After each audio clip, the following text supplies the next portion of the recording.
Previously, as Suho entered the Paju Field raid dungeon as a minor, Chairman Wu read the report. Coincidence, he wondered, or fate? Doubt tugged at him. He had approved the assignment, but now he questioned whether it was the right choice. If Suho had a plan tied to this operation, then stopping it might be impossible.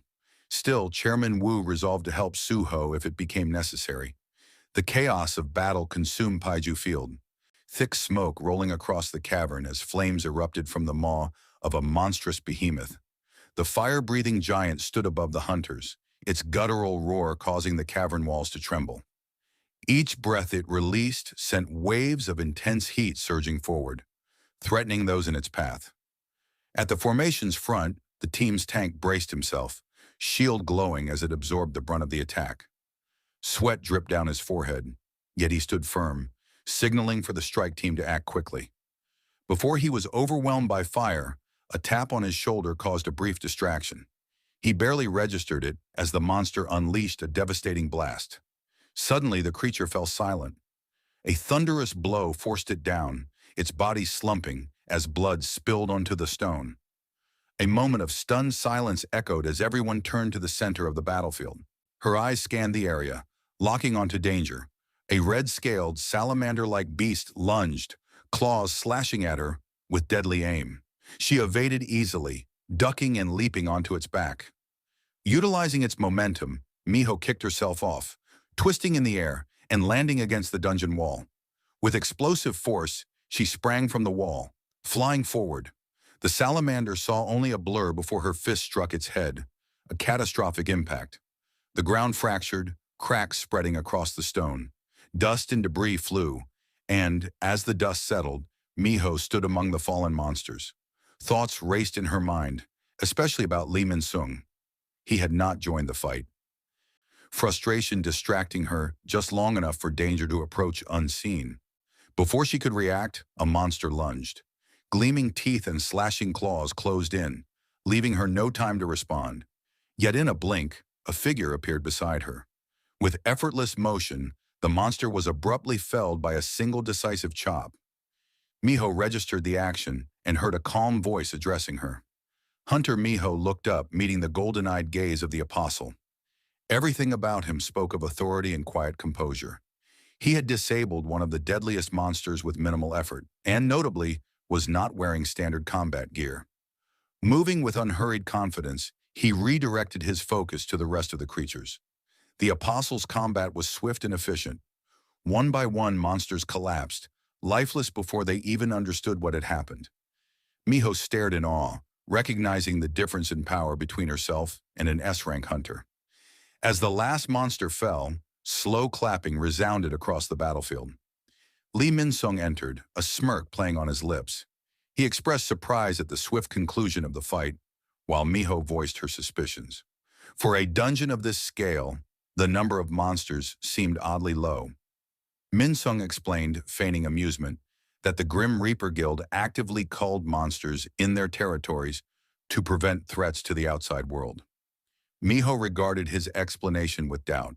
Her gaze drifted to a corpse nearby, mistrust growing as she considered the possibility of more behind Min-sung's words. Large guilds rarely maintained dungeons so rigorously unless a deeper reason existed. Sensing her unease, Min-sung adopted a cheerful tone, instructing the team that the boss room lay ahead. While his words were light, his expression betrayed something far darker.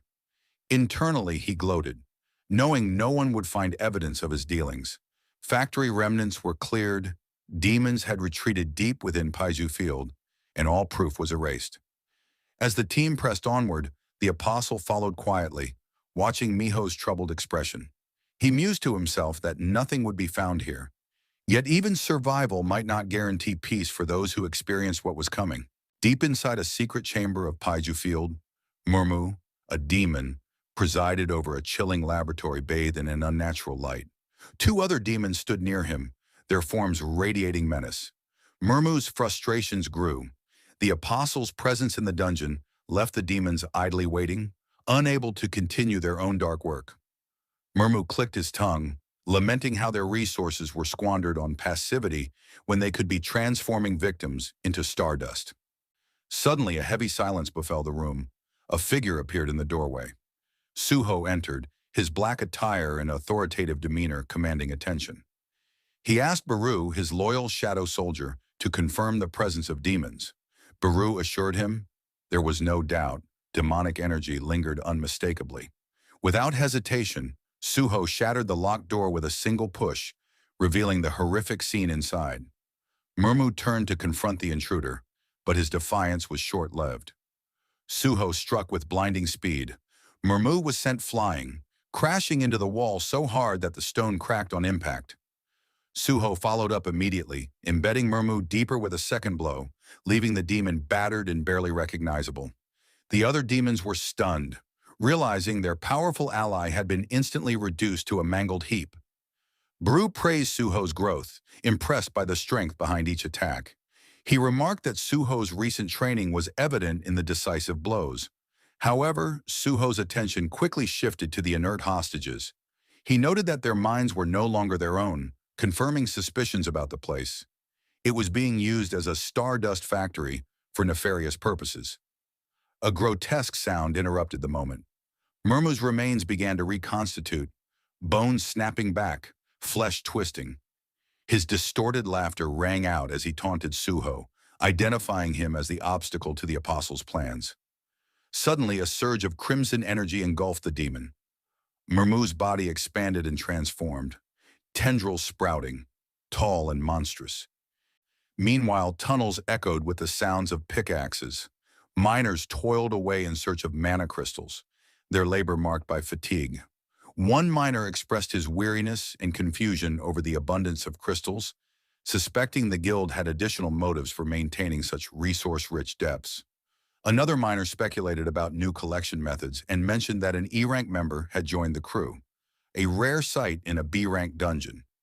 Skepticism and concern arose over the decision, but the second miner defended the rookie's dedication, noting the effort shown at such a young age.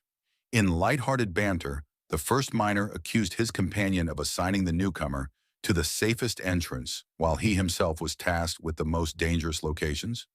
The second miner feigned innocence, then pointed out how the rookie was managing a cart far heavier than usual and suggested helping him once they finished. The miners found camaraderie in their shared struggles, choosing compassion over competition as they pressed on. Throughout the vast darkness, carts overloaded with mana crystals lined the tunnels, which wound deeper into the labyrinth, untouched by any light. Inside the darkened depths of the dungeon, Suho stood unmoving, eyes locked on the demon Murmu. Without a word, he assessed his opponent, weighing the danger ahead. Baru quietly warned the young monarch about the demon's powerful magic. Suho, unshaken, acknowledged Baru's concern. His own senses, honed far beyond ordinary hunters, let him gauge the depth of Murmu's strength. The demon's aura rivaled that of an A-rank hunter, akin to Randolph, whom Suho had previously battled in the Pyramid Field. Knowing this, Suho tightened his stance, his confidence born from experience. He understood now why the Hunter Association had called on the Grim Reaper Guild to clear such a dangerous dungeon. He remembered his true reason for joining the excavation team, exposing the truth behind the Stardust Factory. Suho's blue eyes burned with resolve. If scrutiny on Lee Min-sung intensified, learning about Aterim's apostle would soon become nearly impossible. Without hesitation, Suho demanded to know the apostle's location. Murmu regarded him with cold, mocking amusement, interpreting Suho's pursuit as an echo of the apostle's hunt for the mysterious man in the black mask. Without warning, Murmu lashed out. Dark tendrils whipped from the demon and coiled around Suho's ankle. A sneer spread across Murmu's face as he taunted Suho, promising he would soon meet the apostle. With a surge, the demon's tentacles writhed and twisted towards Suho, prepared to drag him under. Murmu announced his plan to break Suho's body and spirit, threatening a coma from which he'd never awaken. Despite the ominous threats, Suho remained still and calm, face barely betraying irritation. Suho's only response was a low remark, mocking the demon's concept of absolute strength. For a moment, his mind flickered to memories of grueling training under the giant Amet. That training, finished alone in 5 days, had pushed Suho past all limits. He recalled collapsing from exhaustion, tears of relief in his eyes as gray, Beru and Essel watched. In the aftermath, Amit praised Suho's accomplishment, declaring him the strongest human he had ever met. Those harsh days had transformed every daily quest improvement into real power. Suho remembered the system notification marking his newly acquired strength boost skill, a 20% increase he immediately felt. Back in the present, the sharp sound of tearing flesh, Murmu's tentacles, once coiling with confidence, now lay shredded on the ground, oozing dark blood. The demon's eyes widened in disbelief.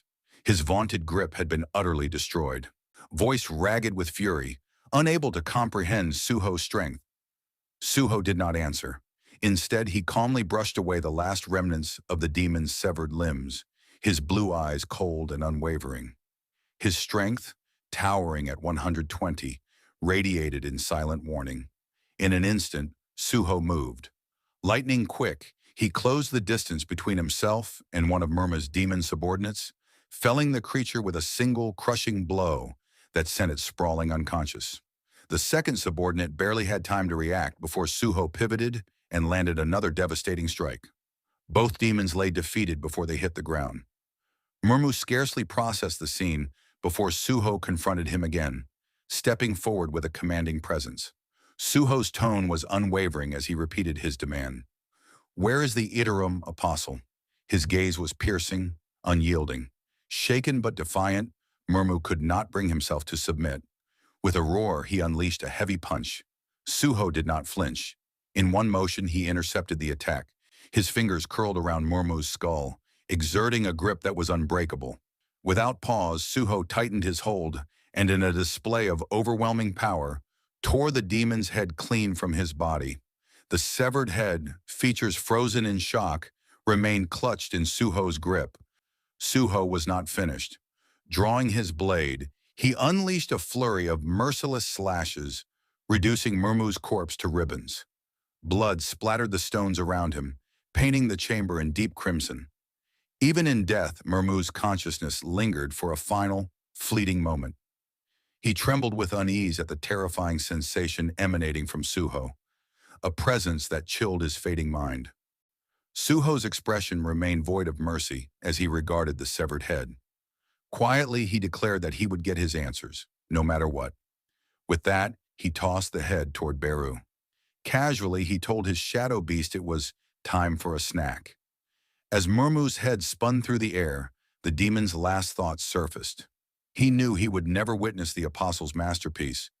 Before another thought could surface, Beru snapped his jaws shut, devouring the head in a bone-crunching bite. Meanwhile, far away in the shadow dungeon, Essel felt a strange lightness whisper through her form.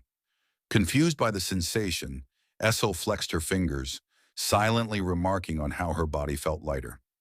Back in the dungeon, Beru wiped his mouth clean and turned to Suho, ready to relay what little he could discern from Murmu's memories.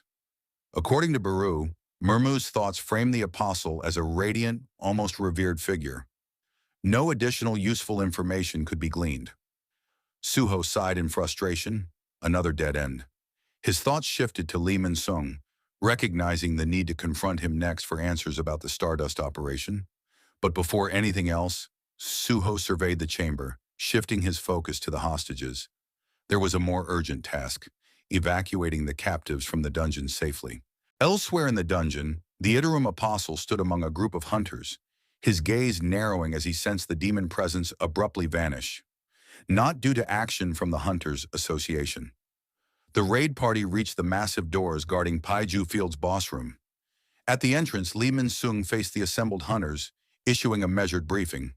Miho, feeling uneasy, expressed concern about the lack of evidence tying the field to Stardust production. Her suspicions grew as she tapped her weapon, pondering whether they'd missed something hidden on the surface. Lee Min-sung noticed her doubt and offered only a narrow smirk, his true thoughts concealed. Silently, he communicated telepathically with the Iterum apostle, agreeing to abandon the plan to brainwash the hunters for the sake of a clean exit. The apostle, however, bristled with irritation. That solution would not suffice. Miho, determined, pressed to clear the boss, confident their answers might wait beyond the door. The hunters prepared to breach the chamber together, unaware of the power struggle unfolding behind them. A confrontation brewed as Lee Min-sung reacted to the apostle's intentions, anger hardening his features when he realized the scale of the betrayal. The Iterum apostle, cold and composed, moved first, summoning a sliver of concentrated stardust and firing it into Lee Min-sung's neck. Agony shot through Lee Min-sung as foreign energy hijacked his body. He fought to resist, furious and unwilling to submit, but the invasion was immediate and overwhelming. The apostle leaned close, voice low and chilling, discounting any notion that Min-sung was more than a sacrificial tool. He mocked Min-sung for believing he would ever be anything but expendable. With his words, reality began to dissolve around Lee Min-sung. The world fell away, leaving an endless void and a lone pulsing golden light. Panic surged as he confronted his helplessness. When his eyes finally locked onto the light, a cross-shaped pattern branded his vision as a command echoed relentlessly within his mind. He would obey the Supreme One's will. No matter how hard he struggled, Lee Min-sung's body ceased to respond. Mind and soul trapped, he watched as his movements fell under the apostle's control. The scene snapped back to the dungeon. Lee Min-sung now stood motionless, his once fierce eyes replaced by an unnatural golden glow and the unmistakable cross pattern of enslavement. The apostle closed the distance, placing a possessive hand on Min-sung's shoulder, admiring the result with a satisfied smirk. All traces of Lee Min-sung's individual will faded, leaving a hollow shell for the apostle's ambitions. The apostle's gaze shifted to Miho ahead, smiling coolly to himself as he set his sights on his next target. Outside the dungeon, a sleek black car sat idling near Paiju Field. Inside, Choi Jong-in watched a small, blue flame shaped like a bird flicker above his palm. He explained to his companion, Lim Tae-gyu, that the flame was a failsafe. If it died, the two would know trouble had erupted inside and should intervene. Choi noted the flame's utility, being able to bypass the dungeon's disruption of communication devices. His tone grew sardonic as he remarked that, with luck, the S-rank hunters would not be needed for cleanup. Lim Tae-gyu, the composed guildmaster of the Fiend Guild, remained tense and silent, prompting Choi to ask if Lim was worried. Lim's reply cut sharp, accusing Choi of trying to provoke him. Choi chuckled, acting innocent, but Lim was not amused. With a scoff, Lim referenced recent rivalry, noting Choi's disappointment that Park Dojin joined the Grim Reaper Guild instead of Choi's own. Choi responded with measured calm, insisting his guild had more than enough exceptional talent. Despite the words, an edge crept into his voice. Lim, frustrated by the situation, mentioned that Lee Min-sung had been distributing a dangerous stimulant. As a guildmaster, Lim knew he could not ignore such a crisis, warning Choi to keep his promise to stay out of the way if matters could be resolved without escalation. Choi agreed, claiming to prefer avoiding unnecessary conflict. Back in the dungeon, battle erupted inside the boss chamber. A massive salamander-like monster reared up, gathering fiery energy for an attack. The raid party prepared for impact, the tank bracing himself with shield raised as a torrent of fire engulfed him. The heat was overwhelming, but the frontline hunter held his ground. Through the flames, Lee Min-sung surged forward, cutting a path toward the monster. His movements, once brimming with confidence and willpower, now carried an eerie emptiness. Miho marked a disturbing change in Lee Min-sung's demeanor.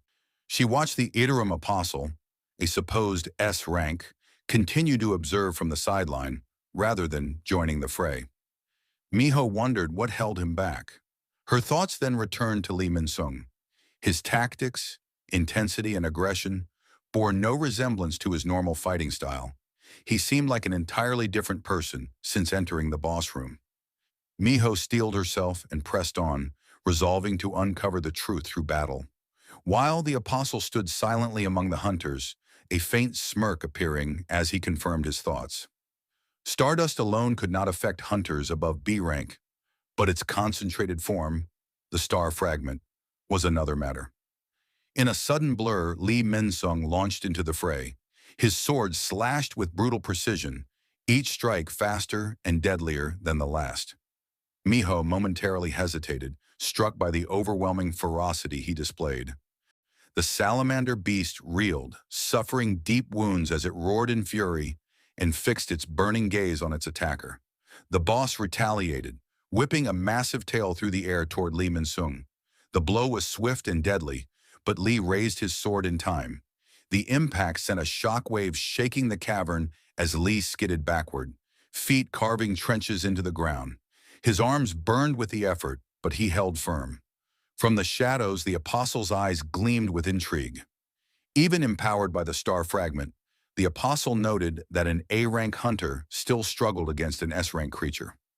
Radiant energy pulsed from the apostle, encasing him in a golden glow as he murmured with ominous intent. It was time to invoke one of the 5 abilities of the TL, a fragment of the main stardust body. He whispered the blessing of amplification, a gift that would heighten the wielder's unique traits beyond natural limits. Responding instantly, a luminous blue aura enveloped Li Minsung.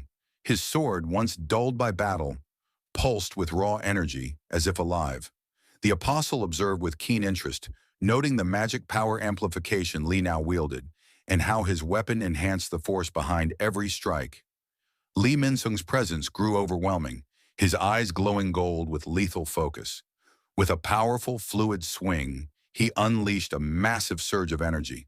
The blade carved through the salamander's thick hide as if it were paper, rupturing the dungeon's ceiling and sending shockwaves rippling throughout the chamber. Debris exploded in all directions, shaking the very foundations of the dungeon with a deafening blast. Outside Paiju Field, Choi and Lim Tai-gyu watched the distant blast as flames and smoke rose, the ground trembling beneath them. The explosion marked the chaos unfolding within. Inside, Li Minsung stood cold and composed among the wreckage. His expression revealed no triumph or fatigue, only a chilling detachment. The apostle observed with a subtle smirk, silently calculating. Despite the amplification surge, he knew an A-rank's enhanced power could only last briefly. Most of it had already begun to fade from Minsung's body. A quiet but scornful scoff escaped him. Disappointingly, Li Minsung lacked the capacity to wield true S-rank power.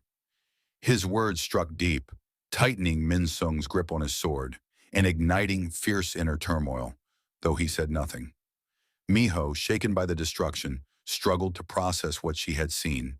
The power Minsung displayed surpassed the limit of an A-rank hunter. Something was clearly wrong. Her suspicions deepened as she looked toward the apostle. Stardust was supposed to be ineffective at this level. So what was happening? Then, without warning, Li Minsung struck. His sword pierced the apostle's back with ruthless precision. A gasp of pain escaped the apostle as shockwaves rippled through the chamber. He staggered, breath ragged and voice weak with disbelief. But before the apostle finished, Li Minsung laughed darkly. He mocked the apostle's control, his eyes turning pitch black, a menacing grin spreading across his face. The power forced upon him, Minsung declared, he would now wield for himself. With brutal strength, he freed his blade from the apostle's body. The apostle fell to his knees, blood pooling below. The other hunters, once comrades, stood frozen, fear and uncertainty clouding their faces. Miho broke the silence, furious. She confronted Minsung, demanding to know what he was doing attacking a fellow hunter, and questioned if the drug coursing through him had broken his mind. Minsung did not answer immediately but laughed wildly. His fingers clawed at his forehead, struggling to maintain control as his yellow eyes flickered between gold and black. An internal war raging. A whisper echoed in his mind. The arrival of S-rank hunters outside changed everything. His survival depended on escaping. As the remaining hunters moved to block him, Minsung's cold voice warned them to move or die. In a blur of deadly speed, he cut through anyone in his path and vanished through the hole in the ceiling, leaving chaos behind. Miho rallied the remaining hunters to send an urgent signal to the S-rank reinforcements. But unease gripped her as the apostle, despite his grievous wound, rose to his feet, blood staining his robe. A crooked smile played across his lips as he calmly staunched the bleeding. The apostle mused on the strength of will required to resist the Mistborn's divinity, acknowledging quietly that such resistance was possible. His dark amusement grew as he made no attempt to answer Miho's unspoken question about his survival. His silence alone struck fear, a chilling end to the encounter. Outside the dungeon, Li Minsung darted through the dense forest, his breast ragged, mind swirling with frustration. Though endowed with newfound power at an S-rank level, he was on the run, hunted relentlessly. His muscles ached and his thoughts raced. Every faction, from the extraterrestrials to the Hunter Association and even the Grim Reaper Guild, seemed against him. Trust was a distant memory. He aimed to find refuge in a nearby city, but his plans were abruptly interrupted when a blade whistled through the air, embedding inches from his feet. A clear sign he was not alone. A voice broke the tense silence, authoritative and steady. Lee Min-sung turned, tensing as Suho emerged from the shadows. His presence was suffocating, gaze cold and calculating. Without hesitation, Suho demanded answers about the Stardust and the Interim's apostle, his voice leaving no room for argument. Lee Min-sung's mind raced. Suho's knowledge, especially about the apostle, was beyond common understanding. His gaze dropped to Suho's Vulcan gauntlets. Could this mysterious masked figure, rumored to dismantle Brocky's Stardust supply, really be him? Time was scarce. The hunters pursuing Min-sung would soon arrive. With resolve, Min-sung lunged, sword slicing the air with lethal confidence. Judging by Suho's aura, he believed victory was assured. But Suho stood firm. Just as the blade approached, Suho shifted with nearly supernatural grace and caught the sword barehanded, a metallic screech filling the air. Min-sung's disbelief crashed like a tidal wave. How had Suho stopped his attack with just his hand? Before comprehension fully settled, Suho twisted and delivered a lightning-fast kick to Min-sung's jaw. The strike sent him flying, blood spraying, body crashing to the ground. His mind reeled. How could someone with weaker magic overpower him so thoroughly? From the shadows, Baru observed with amusement, noting that hunters calculated strength by magic power alone. True strength, Baru mused, was something else entirely. Suho's sharpened body and honed might, forged by rigorous training with Amit, elevated him far beyond ordinary limits. As the fight continued, Min-sung's confidence crumbled beneath Suho's relentless assault. His once proud sword now felt like dead weight. A stark realization settled in. He could not win this battle. The scene shifted to the Paiju Field dungeon, heavy with the scent of blood and dust from a brutal battle. Miho stood amidst the wreckage, clutching her injured arm, struggling to steady her breath. Her eyes locked onto the apostle before her, a mix of disbelief and dread on her face. It was Hunter Park. She whispered his name, shocked. "You should be dead." The attack had pierced his heart, yet there he stood. The apostle raised a pulsating stardust crystal, radiating a chilling energy. Miho didn't know his intent. Before he could act, a sharp voice cut through the dungeon's tension. Hunter Choi and Hunter Lim Tegu appeared at the broken ceiling's edge. Relief washed over Miho as she saw them, exhausted but resolute. The two S-rank hunters surveyed the devastation, Miho battered and bruised, and the lone apostle standing amid it all. He hid his hostility behind a neutral demeanor. Hunter Choi swiftly descended to Miho's side, concern deepening as he took in her injuries. He asked what had happened. Miho revealed it was Lee Min-sung's doing, an A-rank hunter whose overwhelming mana and unnatural power hinted at having consumed something beyond normal limits. Suspicious, they listened as Miho disclosed Lee Min-sung had attacked Hunter Park Dojin as well. Choi studied the apostle, noting Park Dojin appeared uninjured despite the fatal strike from Min-sung. The apostle claimed an exceptional healing ability, though he downplayed it. Choi found the apostle's recovery skill impressive, but Miho demanded they stop wasting time. Lee Min-sung was still loose and would vanish if not stopped soon. Choi agreed and prepared to move, but noticed Lim Tegu was missing. The apostle's eyes glowed faintly as he sensed something wrong. His link with Min-sung was intact, yet Min-sung resisted control. The apostle contemplated the unpredictable nature of human will, knowing desire and emotion complicated his plans. He planned to discard Min-sung if necessary, willing to sacrifice him and find another puppet to control. Suddenly, the apostle's consciousness connected to Min-sung's perspective. To his alarm, Min-sung was fighting fiercely. The apostle identified the attacker, Suho, the masked S-rank hunter, striking with lethal precision. The apostle's unease deepened. Was Suho targeting Min-sung, or was it coincidence? His frustration morphed into a chilling thrill, a twisted grin spreading across his face. The battle was no longer predictable. and for the first time, he found the chaos exhilarating. This was the moment that sent a shiver of anticipation through him. Suho continued his relentless assault, each strike cutting through the air with controlled precision. His attacks pushed Lee Minxiong steadily backward, denying him any chance to counter. Minxiong's breathing grew ragged as sweat collected along his brow. The pressure mounted with every exchange, and desperation finally broke through his focus. With no warning, Minxiong called out for Suho to stop. The abrupt plea made Suho's instincts flare, yet his body hesitated just enough to interrupt his rhythm. He lowered his blade slightly, regarding Minxiong with a narrowed stare. Minxiong straightened, steadying himself as he proposed a bargain. If he answered Suho's questions, he wanted to be allowed to walk away. Suho remained cautious. He demanded clarification about Minxiong's involvement with the Aterim apostle. The crimson glow in Minxiong's eyes deepened as he admitted that the alien had betrayed him. The admission made Suho and Beru exchange brief uneasy glances. Suho then pressed him on why he helped distribute stardust if betrayal was involved. Minxiong revealed that the apostle had promised to kill someone for him, a promise rooted in Minxiong's desire for revenge. After the great cataclysm, everything he had built had collapsed, and another hunter's sudden rise had fueled his resentment. To preserve the life he once held, he believed someone had to be removed. His bitterness sharpened as he compared Suho's restraint to a character he once despised, someone who held on to hope without conviction. The lingering power of the apostle twisted Minxiong's aura, and the corruption pulsing through him darkened his tone further. He claimed that Suho's power was nothing more than luck, and warned that Suho would one day face a defining choice. Before Minxiong could finish the ominous statement, his body jerked violently.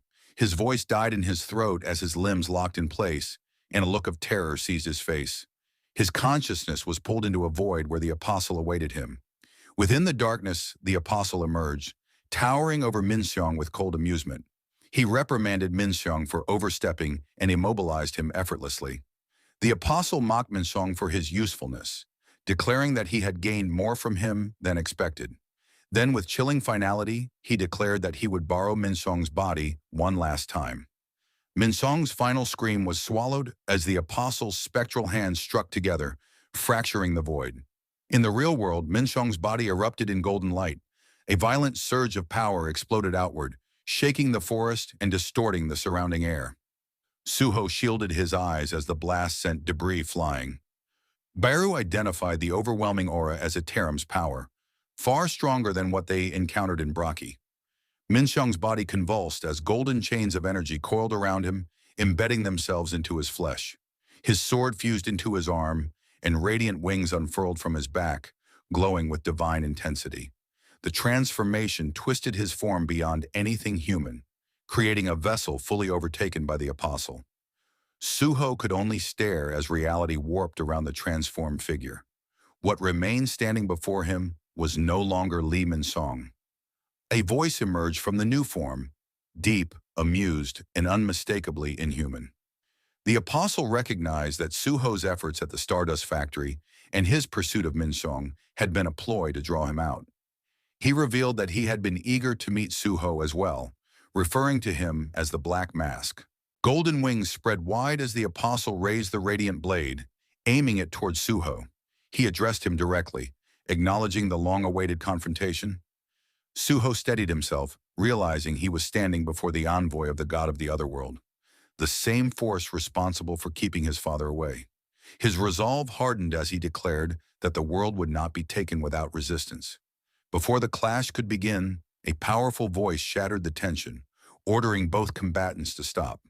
The command cut through the battlefield like a strike of thunder, freezing them where they stood. A suffocating pressure descended. Both Suho and the apostle turned toward the source, eyes widening in unison as a lone figure strode forward. Lim Tegu's arrival folded the battlefield into silence. Lim's presence demanded caution. His gaze flicked between them, and his voice cut through the air. His hand hovered over his bow, fingers ready to loose an arrow at any provocation. Suho remained frozen, still processing the sudden intervention and the presence of an S-rank hunter here. The apostle gave a soft, almost playful chuckle. It seemed this was not the place for a proper conversation, he said, and suggested continuing the discussion somewhere higher in the region. At the peak, he proposed to the Black Mask. Lim's expression hardened at the attempted retreat. "Where do you think you're going, Lee Min-sung?" he growled. His patience snapped and he released the arrow. At the last instant, the apostle merely turned his head. The projectile whistled past and hurtled towards Suho. Instinct kicked in. Suho bent backward and narrowly avoided the shot as a gust from the near miss ruffled his hair. The apostle beat his radiant wings and rose into the sky in a blur. Lim's first arrow struck ground with enough force to rattle the area. He immediately conjured multiple arrows, his skill on full display. "I said, don't move," he warned, and unleashed a deadly barrage. The apostle moved through the storm of arrows with inhuman grace, twisting midair as though gravity answered to him. Suho relied on pure reflexes, weaving and dodging each projectile with razor-sharp footwork. As Suho widened the distance, slipping through the assault, he muttered in frustration. Lim Tai-gu was here to stop Lee Min-sung too. From the shadows, Beru emerged. His insectile eyes glittered with a strange amusement as he asked whether Suho planned to retaliate. Suho's reply was measured. Judging by Lim's reaction, Lim Tai-gu was not aligned with the Apostle of Itarum. Additionally, Suho noted, Lim had not yet revealed his full strength. Lim's irritation grew. His arrows were being evaded as if by instinct. He refocused on his target. Bringing Min-sung down was the priority. Mana crackled around him and his aura flared as he poured more power into the next shot. "It was naive to think I could capture you unharmed, Min-sung," he muttered. The apostle stiffened, sensing the wave of energy. Just as Lim prepared to fire his devastating shot, something flickered behind him. An almost imperceptible presence. His instincts screamed. For an S-rank hunter, detecting intrusions was second nature. Yet he had sensed nothing until that last heartbeat. Spinning with arrow still set, Lim saw it. A goblin, trembling and wide-eyed, peeking from the foliage. Not just any goblin, Suho's shadow goblin, frozen beneath the lethal tip of Lim's bow. The absurdity stunned Lim. For a moment, seasoned instincts faltered. Then realization hit. Suho and the apostle were gone. Lim's jaw clenched. He slowly lowered his bow and dismissed the power in his charged arrow. The wreckage of the fight lay before him. Torn earth, shredded trees, the scars of clashing forces. Frustration tightened his features. "Damn it. I can't believe I fell for that," he snarled, eyes dark with resentment. Elsewhere inside a quiet office, the sound of a phone ringing broke the silence. A firm hand picked it up. On the other end, a deep, steady voice spoke. It was the president of the Hunters Association. He calmly acknowledged the news that Lim Min-sung had escaped. Lim Tai-gu stood with a grim expression, accompanied by Choi and Miho, the tension of the situation weighing heavily on them. Tai-gu exhaled slowly, frustration clear, and took full responsibility for the failure. He explained that Min-sung's behavior had been erratic, likely from some substance affecting his mind. He added that there had been another hunter present, a man wearing a black mask. Choi's eyes widened with alarm, asking if the masked hunter was built like a brawler. Tai-gu nodded, taken aback by Choi's sudden focus. Choi recalled seeing the black masked hunter leading black magic beasts during the airport dungeon break. A tense silence fell as the chairman considered the possibility. He murmured about Jin Woo's shadow army, the black magic beasts, and wondered if they might belong to Sung Jin Woo, the long-missing hunter.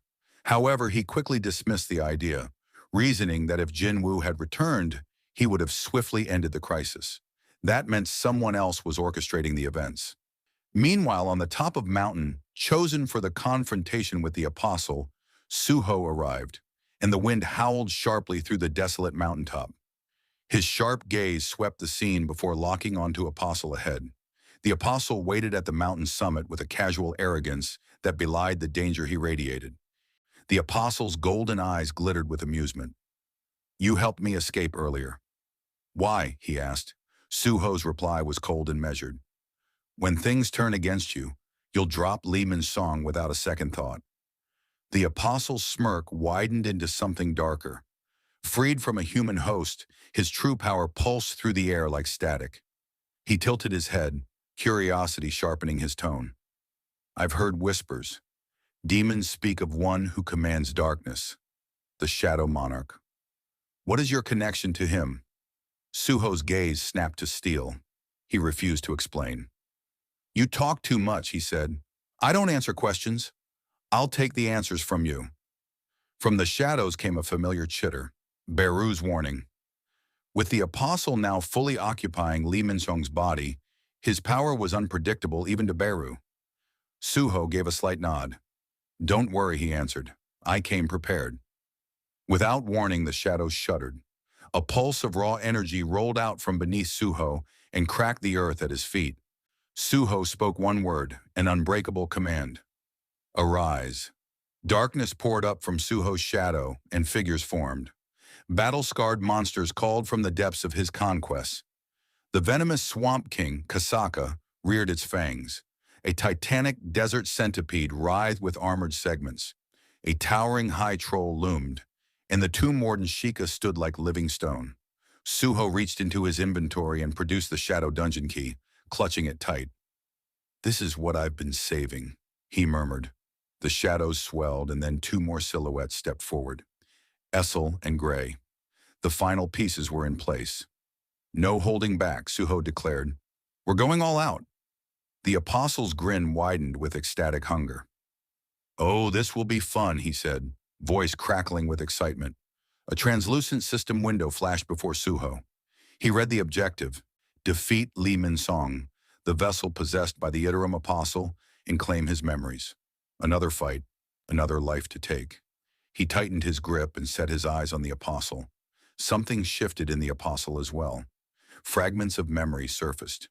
Images of Jin Wu, the original Shadow Monarch. The echo of an overwhelming presence. For the first time he felt the true weight of darkness, and a small, wicked curiosity stirred. Could this boy hold an answer himself? Kasaka lunged with lethal speed, fangs dripping venom. The apostle watched, then sliced once. His blades swept clean through the serpent, bisecting it with surgical ease. Blood hit the ground, and the apostle barely glanced at the corpse. Then Suho closed the distance faster than the apostle expected. A fist launched with crushing force. Metal rang as the apostle raised his sword to block. Suho followed with a rapid flurry, precise, relentless strikes that shook the earth beneath them. The apostle parried expertly. His amusement gave way to calculation as Suho pressed the attack.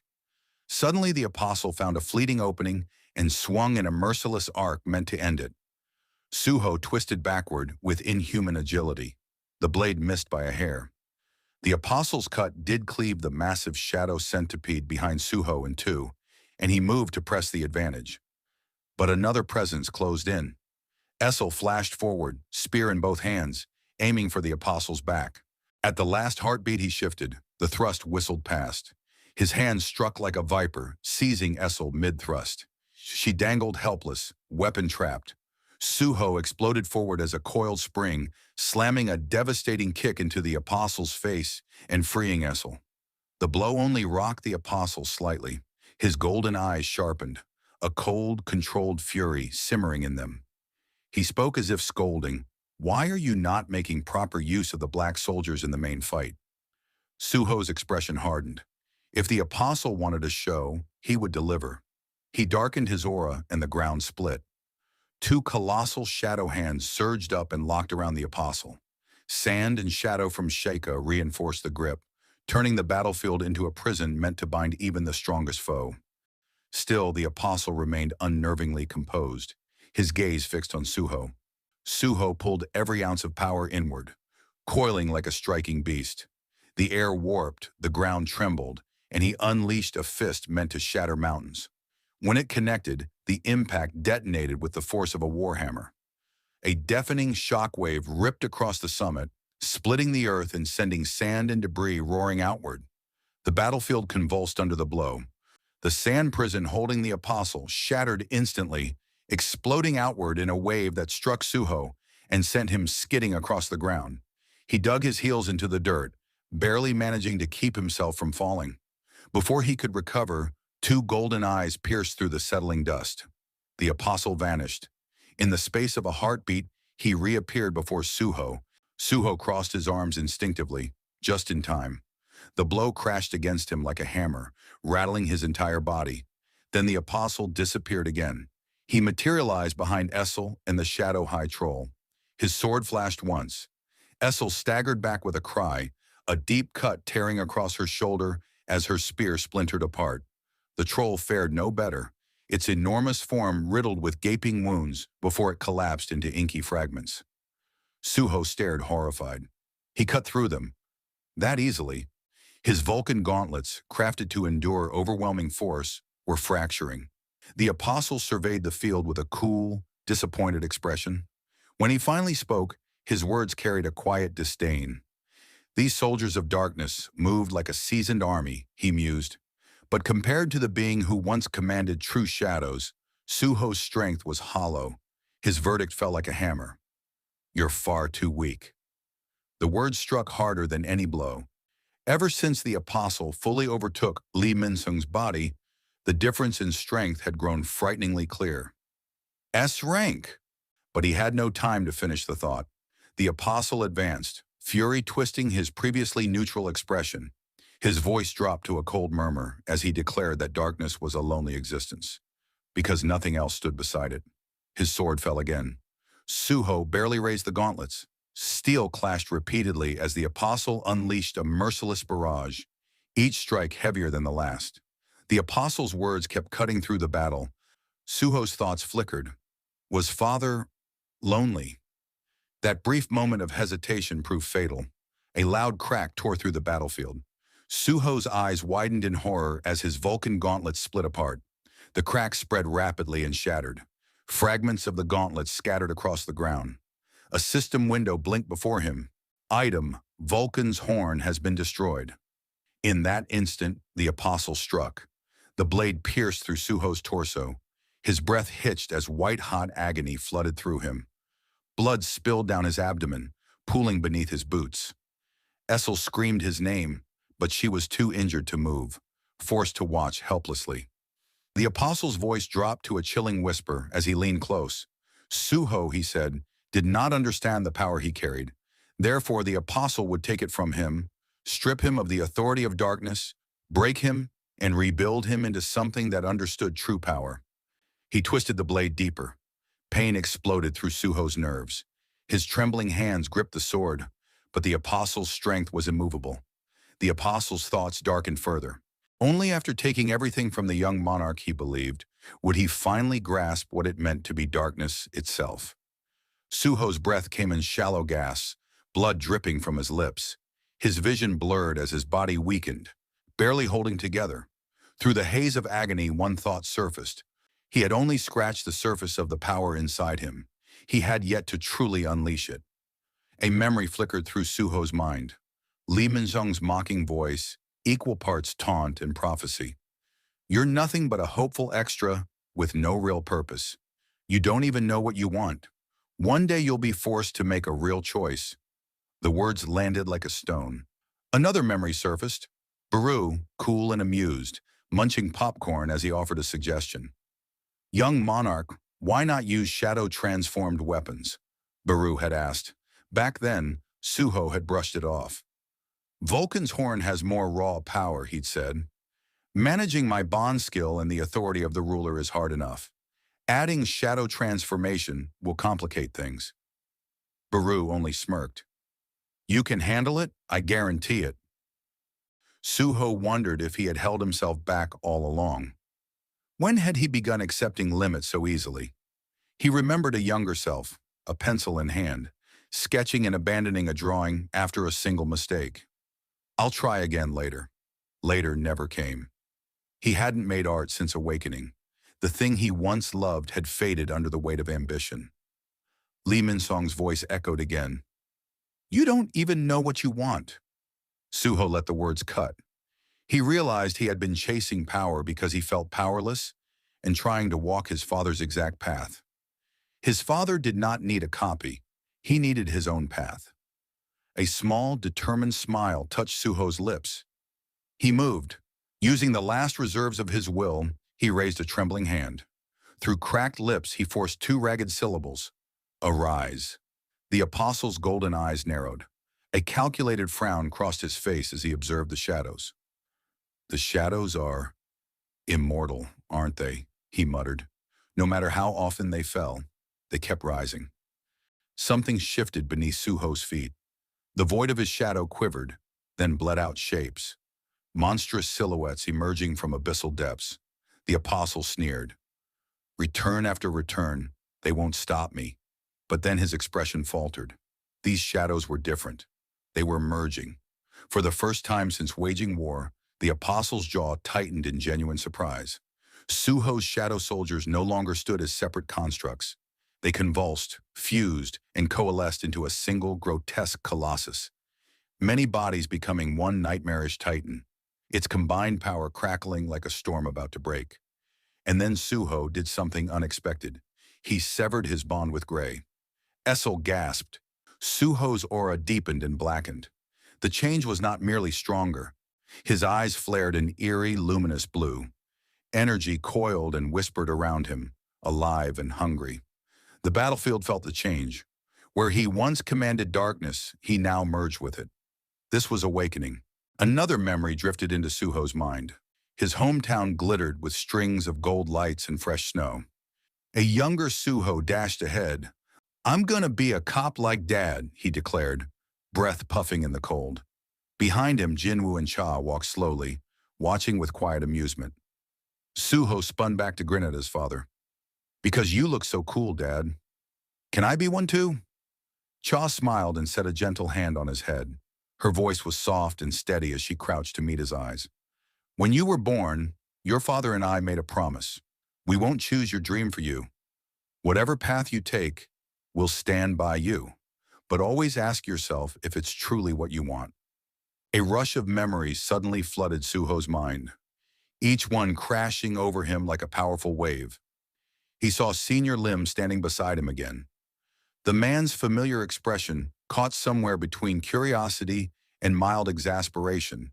He asked why Suho kept drawing that same image. Suho only smiled faintly, tilting his head with quiet amusement. He began to explain, pointing toward a tiny detail within the drawing, but Lim interrupted with a short smirk, already understanding. Most people get trapped when they repeat the same things, he murmured. But with you, it's the opposite. Suho blinked, momentarily surprised. Lim's voice lowered as he continued. The more you draw, the more it looks like you're breaking free. His finger stopped at one sketch, a quiet chuckle escaping him. Especially this one, he said. At this point, can you even call that an ant anymore? The moment fractured like glass. Suddenly, the warmth of memory vanished, replaced by the bloody reality of the battlefield stretched before him. The air reeked of iron. The ground trembled beneath the weight of conflict. Pain surged through Suho's body, yet his focus cut sharply through the chaos. His hand gripped an apostle's blade, driven deep into his palm. Blood ran down the weapon in dark streaks, but his hold did not falter. Around him, shadows stirred, twisting, alive, answering his very thoughts. His breathing steadied as he spoke inwardly, realizing the truth. The reason he had mastered shadow form change faster than his father was clear now. The system had synced perfectly with his instincts. A quiet resolve took hold within him. He no longer resisted what he was becoming. Sensing the transformation, the apostle stiffened. The atmosphere thickened, charged with an overwhelming power. Suho's energy burst outward, and the shadows erupted, devouring everything in their path. Darkness swept across the battlefield like a living tide, swallowing the light itself. The ground quaked beneath the weight of his awakening. Barrow stirred deep within the darkness, wings quivering. The commander's composed voice faltered. They're being drawn toward him. It's becoming hard to maintain form. He tore free of the mass and streaked toward Essel and Gray. Essel clasped him, voice urgent. Beru, what's happening to the young monarch? Beru's usual certainty waned. I don't know, he admitted, rare and worrying. He's shedding his former self, Barrow clicked, mandibles jittering as he watched Suho's mana warp the air. In the heat of pain and memory, he decided to carve his own line. The apostle watched in silence, his cold gaze fixed on Suho. His mind worked with ruthless calculation, parsing every movement. Had this potential been hidden inside Suho from the beginning? The thought unsettled him, an emotion he hardly recognized. He realized the situation was slipping out of his control. Suho had to be pushed to the brink and injected with the star fragment before this power grew any further. But before he could move, a sudden pulse of danger gripped him. A shadow spike screamed through the air, already at his throat. Reacting on instinct, he twisted away, wings flaring as he launched himself backward. Something was wrong. He had barely sensed the attack, yet it nearly killed him. His eyes narrowed on Suho in disbelief. Hunters were confined to the limits of their awakening. Growth beyond that boundary was impossible. Unless, could this be a reawakening? His thoughts stopped cold. Suho was no longer simply standing. He was looming. His presence swelled, pressing down on the battlefield like a tidal wave. Mana flared violently around him. His wounds sealed at unnatural speed as shadows crawled across his body, forming armor shaped from pure darkness. The transformation was no longer happening. It was complete. Suho lifted his gaze. The warmth once in his eyes had vanished, replaced with something cold, distant, and lethal. White light glowed in his irises, radiating silent intent. In that moment, a realization snapped into place. Shadow transformation wasn't just about forming weapons. It was the freedom to manipulate shape at will. The possibilities were limitless. Before that thought could fully settle, a massive shadow beast lunged upward with its jaw wide open, fangs dripping with killing intent. The apostle reacted in an instant. One clean swing tore the creature apart before it could land a bite. Its form shattered into drifting fragments. A second attacker struck immediately. A towering shadow troll, one of Suho's strongest summons, swung a colossal club downward. The battlefield trembled under its weight. The apostle intercepted the club mid-swing, halting the blow with unsettling ease. The troll strained against him, muscles bulging. But the apostle didn't budge. Annoyance crossed his face. He muttered with disdain that Suho's creatures were meaningless before him. With that, he moved. His sword flashed like silver lightning as he sliced through the summoned shadows. Torn apart and dissolved back into darkness. But then something shifted. An instinct, sharp as a blade, warned him. He looked up. Suho was approaching. Each step radiated a new force, something entirely different from the shadow power that consumed the battlefield. The air around him crackled. Power gathered along his arm, not darkness, but a deep, burning red, pulsing like molten blood. The aura twisted and surged, alive with destructive intent. Suho's expression remained calm, almost indifferent. When he finally spoke, his voice carried a finality that made the apostle's grip tighten. Suho stated that if this next attack failed, the battle would end there. Then, a flicker appeared in Suho's vision. A system message. Bond skill activated, demon strike. A sudden, violent change swept over Essel. Her dark hair flashed white as mana poured from her in a torrent, spilling into Suho without restraint. The moment her power merged with his, Suho moved. He launched himself from the fractured ground with a deafening boom. Fissures spidered outward as he flew forward, his body charged by an unprecedented fusion of shadow form, the ruler's authority, and the demon strike. Across the field, the apostle's instincts flared. He reacted before he could think and stepped backwards in a blur, eyes fixed on the oncoming assault.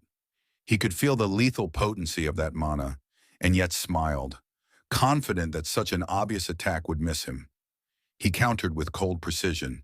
His sword flashed in a rapid series of slashes, arcs of light slicing the air like merciless waves. Suho barely had time to register the first strikes. Energy blades tore through him from multiple angles, shredding muscle and sending a spray of crimson into the night. Pain blurred Suho's vision. The apostle inhaled, savoring the scent of blood, and taunted him. "You can still use your authority," he mocked, even while missing a leg. Suho staggered, broken and battered. But amid the agony, a new clarity arrived in Suho's eyes.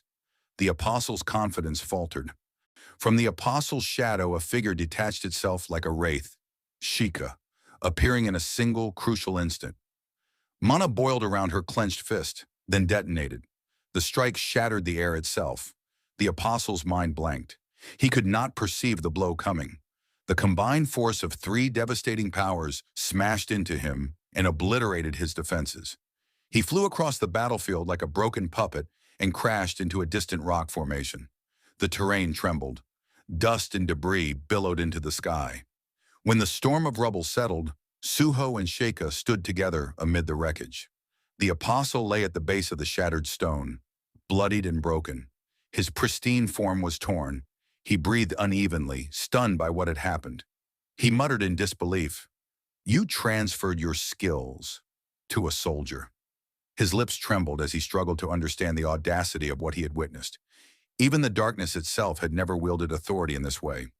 Inside the damaged body he inhabited, something shifted. The apostle tried to seize control, to move his host, but Minsung's jaw would not obey. His mouth had been shattered. Noticing the limitation, the apostle flexed the remaining limbs. The body could still fight, but it was failing. He thought of restoring the vessel's strength by sacrificing its life force. He needed power. A voice cut through, familiar and defiant. Lee Minsung's voice. The suppressed consciousness was back. Minsung's voice, angry, bitter, echoed inside the shared mind. "What the hell is this? Did that brat do this to me?" The apostle remained silent, uneasy. Minsung scoffed, amused and venomous. "What's wrong?" The mighty S-rank humiliated by someone weaker. The apostle's patience thinned. "Lee Minsung," the apostle warned coldly. A tense exchange followed. Minsung snapped back with a wicked grin and a dangerous calm. "What's the worst that could happen to me? You think I'm afraid of dying?" His fingers trembled. What fueled him was not fear, but rage at being looked down upon. Fed by that fury, Minsung drove his hand into his own chest. Mana crackled wildly as shockwaves racked his body. A guttural roar tore from him, a raw, almost animal howl filled with hatred. "What I hate more than anything," he told the apostle, "is being ignored." He turned his gaze to Suho, madness and purpose burning in his eyes. "Come, you little brat." Suho did not hesitate. With each step forward, his presence grew heavier. Power coiled around him like a storm about to break. The battlefield held its breath as two wills, one human, one otherworldly, prepared to clash again. Lee Min-sung ripped the apostle's armor from his body. Apostle's armor clattered to the ground one after another, the sound swallowed by his deranged laughter. If he could not be the protagonist, he vowed, then he would play his part to the very end. Fragments of the broken armor spun through the air like dying embers, briefly blurring his vision. In that instant, Sung Suho was already beside him. A punch, wrapped in abyssal shadow and the ruler's absolute force, slammed into Minsung's gut. The battlefield convulsed. Shockwaves tore through the earth, shattering stone and tearing the air like a violent storm. The blow ripped through Minsung's frame, and he collapsed under the unleashed power. The ground beneath them split. For a breathless moment after that monstrous strike, only silence remained. Suho's fist stayed embedded in Minsung's torso, knuckles slick with blood. Minsung drew ragged, uneven breaths. His whole body trembled as strength drained away. The apostle's power that had once consumed him crumbled, peeling off in jagged shards. The armor that had made him seem invincible disintegrated. All that remained was a broken man. Minsung's fingers twitched weakly as he reached for his shattered jaw, attempting to hold himself together. He tried to speak, to force out a final line, but only low, garbled sounds escaped. Each attempt sent fresh agony through his body. Vision blurred, limbs shook, yet his thoughts stayed sharp and furious. Not only was there a gaping wound in his stomach, he realized, but he could not even form his last words. A bitter laugh died in his throat. Though his body swayed, his mind refused to yield. A steady drip of blood splattered on the ruined ground. His body convulsed. Every nerve screamed as death pressed in.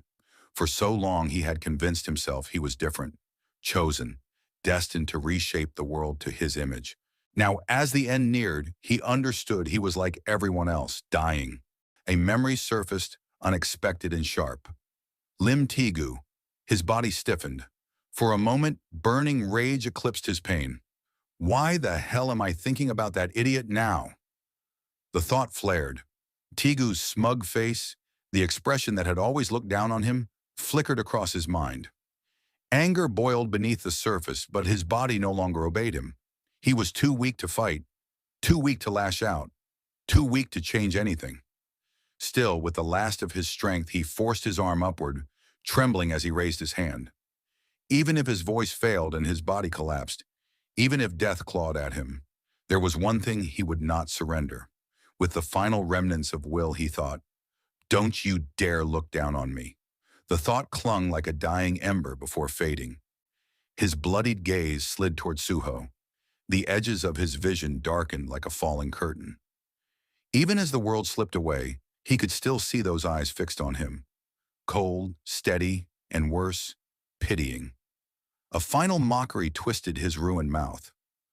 "Why are you looking at me like that, brat?" he tried to say, but the answer never came. His fingers twitched once more, and then stilled, limp against the blood-soaked dirt. His chest, which had risen and fallen in ragged defiance, gave one last shudder and then fell silent. A notification chimed inside Suho's mind. "You have gained experience points. Level up achieved." Another window slid into view. Urgent quest. Eliminate Lee Min-sung. Quest complete. Suho did not move. He remained still, staring at the lifeless figure beneath him, as if trying to comprehend something beyond understanding. Behind him, a cheer erupted. Baru, Essel, and Gray cried out in victory. Baru stepped forward, unable to hide his excitement. "You did it, young monarch," he declared, voice bright with enthusiasm. "The apostle of Irem has been defeated." Suho gave no answer. His gaze remained fixed on the body, expression unreadable and distant. There was no triumph in his face, no easy relief. When he finally spoke, his voice was low and heavy, with something he did not voice aloud. In the end, it was probably Lee Min-sung who laughed last, he murmured to himself. The words hung there, unshaken by the celebration. He had never truly known Min-sung. They had never shared a real conversation. Yet Suho felt something gnawing at him. Min-sung had clung to his desires until the end. Baru faltered as he watched Suho's expression change. This was different, weighty in a way nothing before had been. A thought struck Baru. This must be the first time. The young monarch has killed one of his own kind. Even someone as powerful as Suho could not ignore the gravity of the moment. Still kneeling, he let out a slow breath as his thoughts drifted, pulled towards something deeper that had been building since the start of the fight. "There's something I realize because of him," he said softly, almost to himself. Memories surfaced. His father, his mother, the choices that had brought him here, the path that lay ahead. He had set out to find his mother and stand beside his father. That had always been his purpose, hadn't it? Had he ever considered his own ambitions, his own goals? He thought back to the early days, to the tutorial and that first brutal fight against his father, recalling the overwhelming dominance he had felt then. In that moment, he had only wanted to be like him, to reach that level, to wield that power.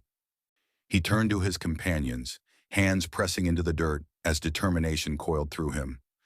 "I was so obsessed with surpassing him," he admitted, voice steady.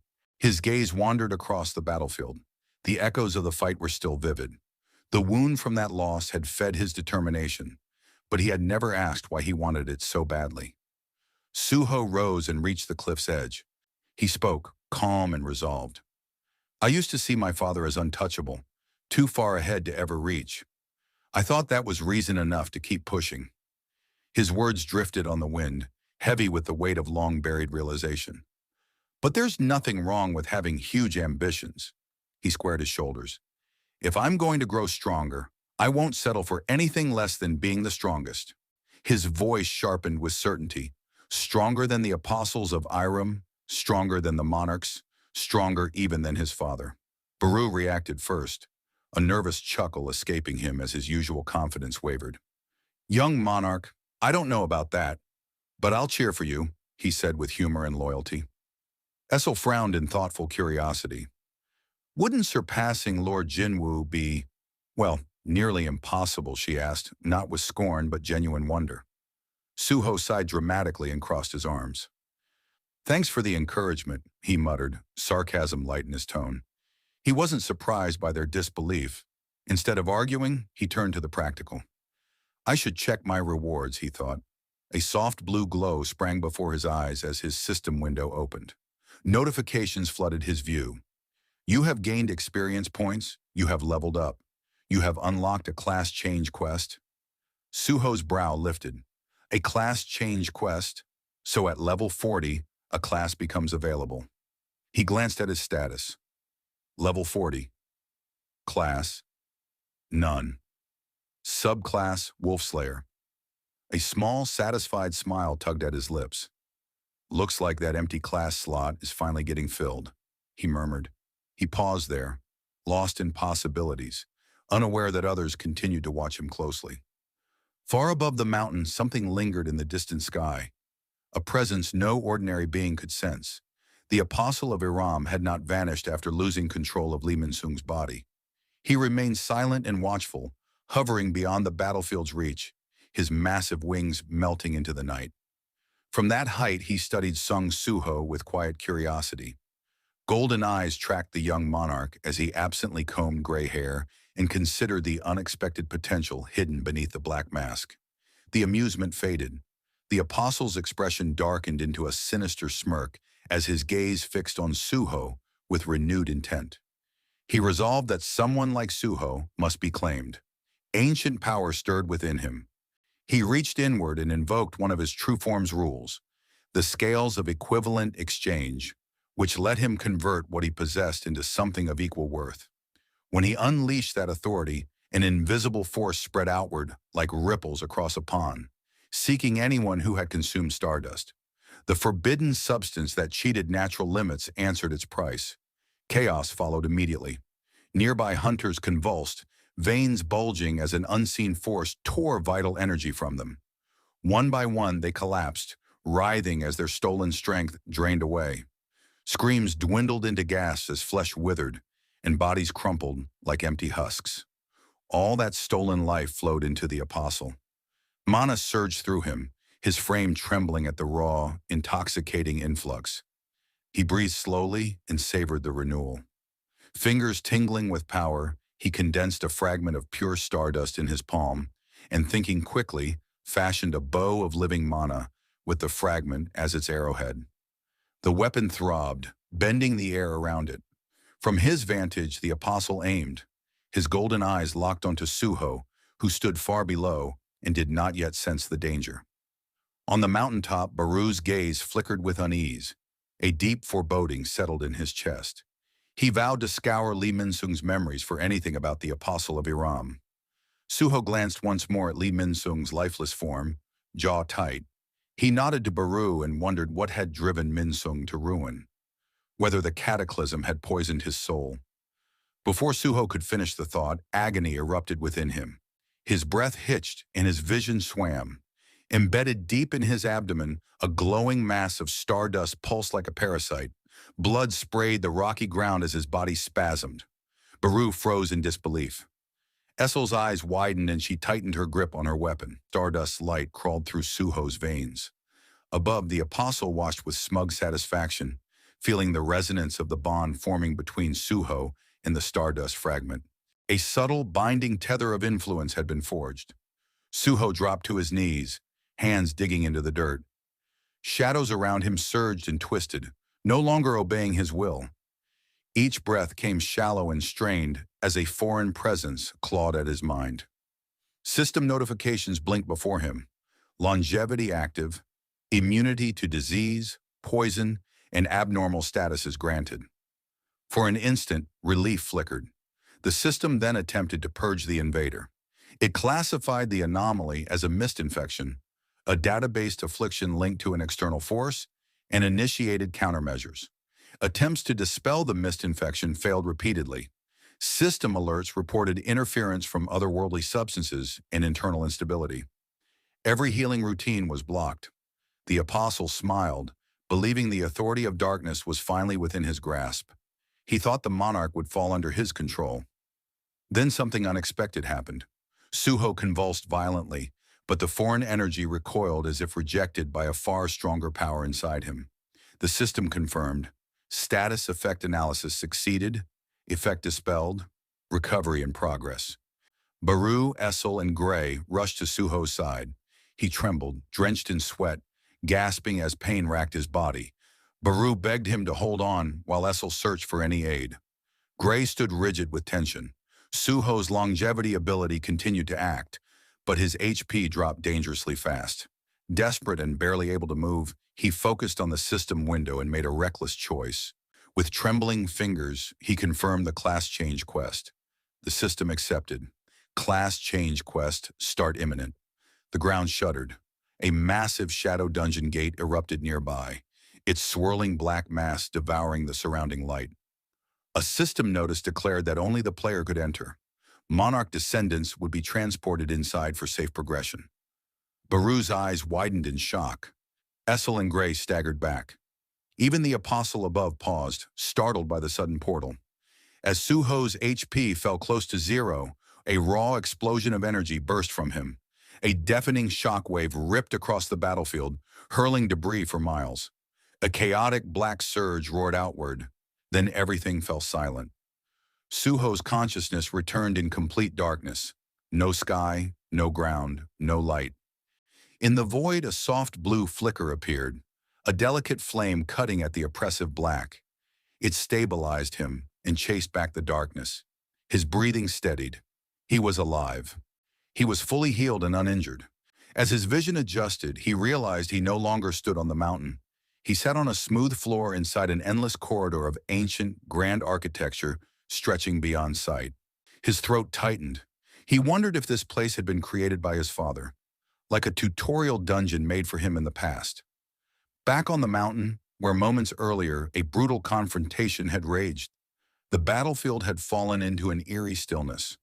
In a streak of golden radiance, the apostle of Itrum descended from above, touching down lightly on the scorched ground. His eyes swept across the battlefield with cold precision, eventually settling on the ruined body of Li Minsung. The corpse lay motionless, broken beyond recovery. Yet something was wrong. There were no signs of Suho, no shadow soldiers, no allies, and not even a faint mana trace to indicate where they had gone. The apostle studied the air and ground with increasing sharpness. The silence surrounding him revealed a conclusion. The disappearance had not been chaotic. It had been deliberate. A controlled extraction, a selective gate had opened, one that had pulled only specific individuals inside.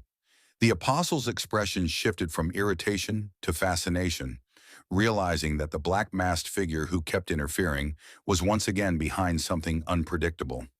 The mystery surrounding these interferences only deepened his intrigue. Far away, deep within a newly formed class-change dungeon, Suho held himself perfectly balanced on one hand. His body hovered just above the cold stone floor, steady except for an occasional bead of sweat falling from his brow. He was not resting. He was evaluating every inch of his body. The wound he had sustained earlier had disappeared completely. His strength felt sharpened, his movements cleaner. With a controlled motion, he lowered himself and landed lightly on his feet, adjusting his shoulders as he prepared to move. Before he could continue examining himself, a sudden system projection appeared in front of him. A notification filled his vision, informing him that the conditions of the advancement quest did not allow the presence of any other monarch successors. In response, he attempted to summon the shadow dungeon through the key that had always served as his sanctuary. Yet the system immediately blocked the attempt, announcing that the shadow dungeon key had been disabled. Every supportive tool he relied on, bond skills, shadows, familiar abilities, had been sealed away. Ahead stretched a long corridor, illuminated by unstable blue lights. With no other path available, he advanced into its depths. The walls felt familiar beneath his fingertips. The layout matched the dungeon of his tutorial, the same labyrinth his father had once prepared to forge his growth. This place had shaped a different version of him, a version born from suffering, isolation, and relentless trials. Those memories resurfaced now like old scars, still sharp despite the passage of time. Yet this dungeon felt incomplete. There were no shadow knights, no monsters lurking in the distance, no weapons, and the horn once carried from Vulcan was shattered beyond use. Every advantage he held had been deliberately stripped away. This was not just a test of power, it was a test of who he was without it. The system offered no quest description or guidance. Its interface remained blank. Without objectives, tools, or allies, he pressed deeper into a corridor that warped the further he went. The edges of the walls flickered like a digital image breaking apart. Then his path changed.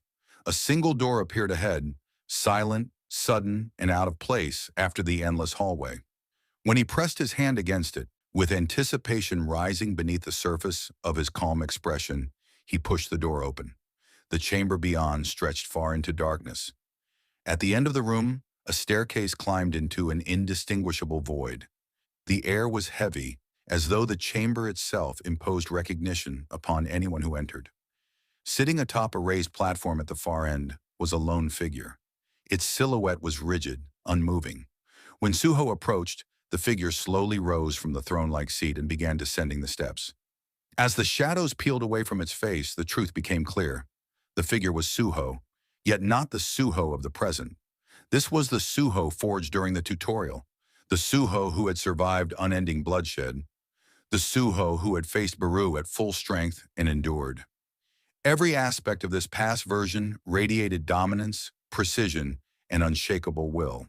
Lightning-like veins of unstable power surged across his arms and through the air. The aura expanded rapidly, overpowering the chamber's boundaries. Cracks ripped through the ground, the walls vibrated, and even the ceiling strained under the pressure. This was destruction incarnate. In the face of that overwhelming presence, Suho took a single step back as instinct braced his body. Then the past version of himself moved. The attack came without warning. The air ruptured. The chamber exploded. Suho had no time to respond.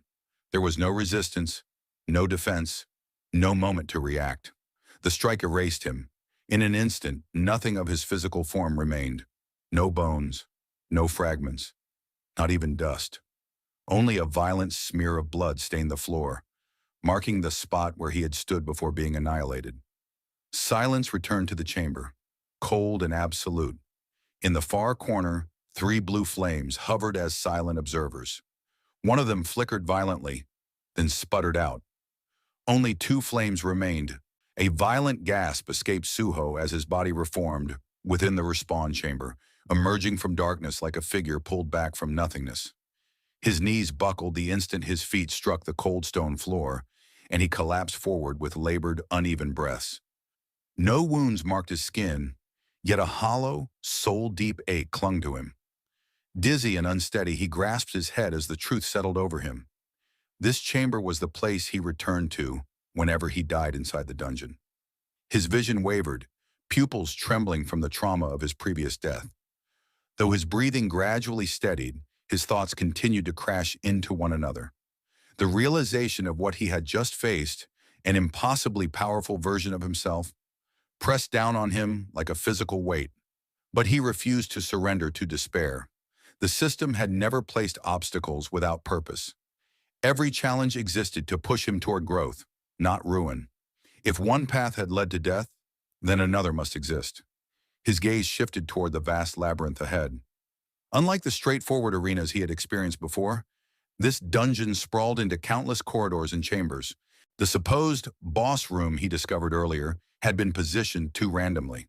Its placement suggested that more rooms of similar nature were hidden throughout the maze. A spark of determination returned to his eyes. Without hesitation, Suho launched into a sprint. His footsteps echoed sharply across the stone passages, guided by the flickering glow of blue fire along the walls. Eventually, another towering gate appeared at the end of a long hall. He came to a halt, a faint grin forming as a renewed hope surged through him. Another chance awaited. Wiping sweat from his brow, he steadied his breathing and reached for the door. Just before his hand touched the metal, a chilling wave of instinct forced him to stop. The silence beyond the gate felt unnatural, thick enough to raise every warning signal in his mind. Still, retreat was not an option. Whatever lay beyond could not be worse than facing a superior version of himself again. Jaw set and heart pounding, he pulled the heavy doors open. The sight inside made him freeze. Instead of a battlefield, the chamber was littered with children's toys. All spread across the stone floor, like remnants of a forgotten nursery. At the center of the room sat a small child, quietly arranging toy blocks as though the ominous environment did not exist. A suffocating silence followed. Slowly the child turned his head.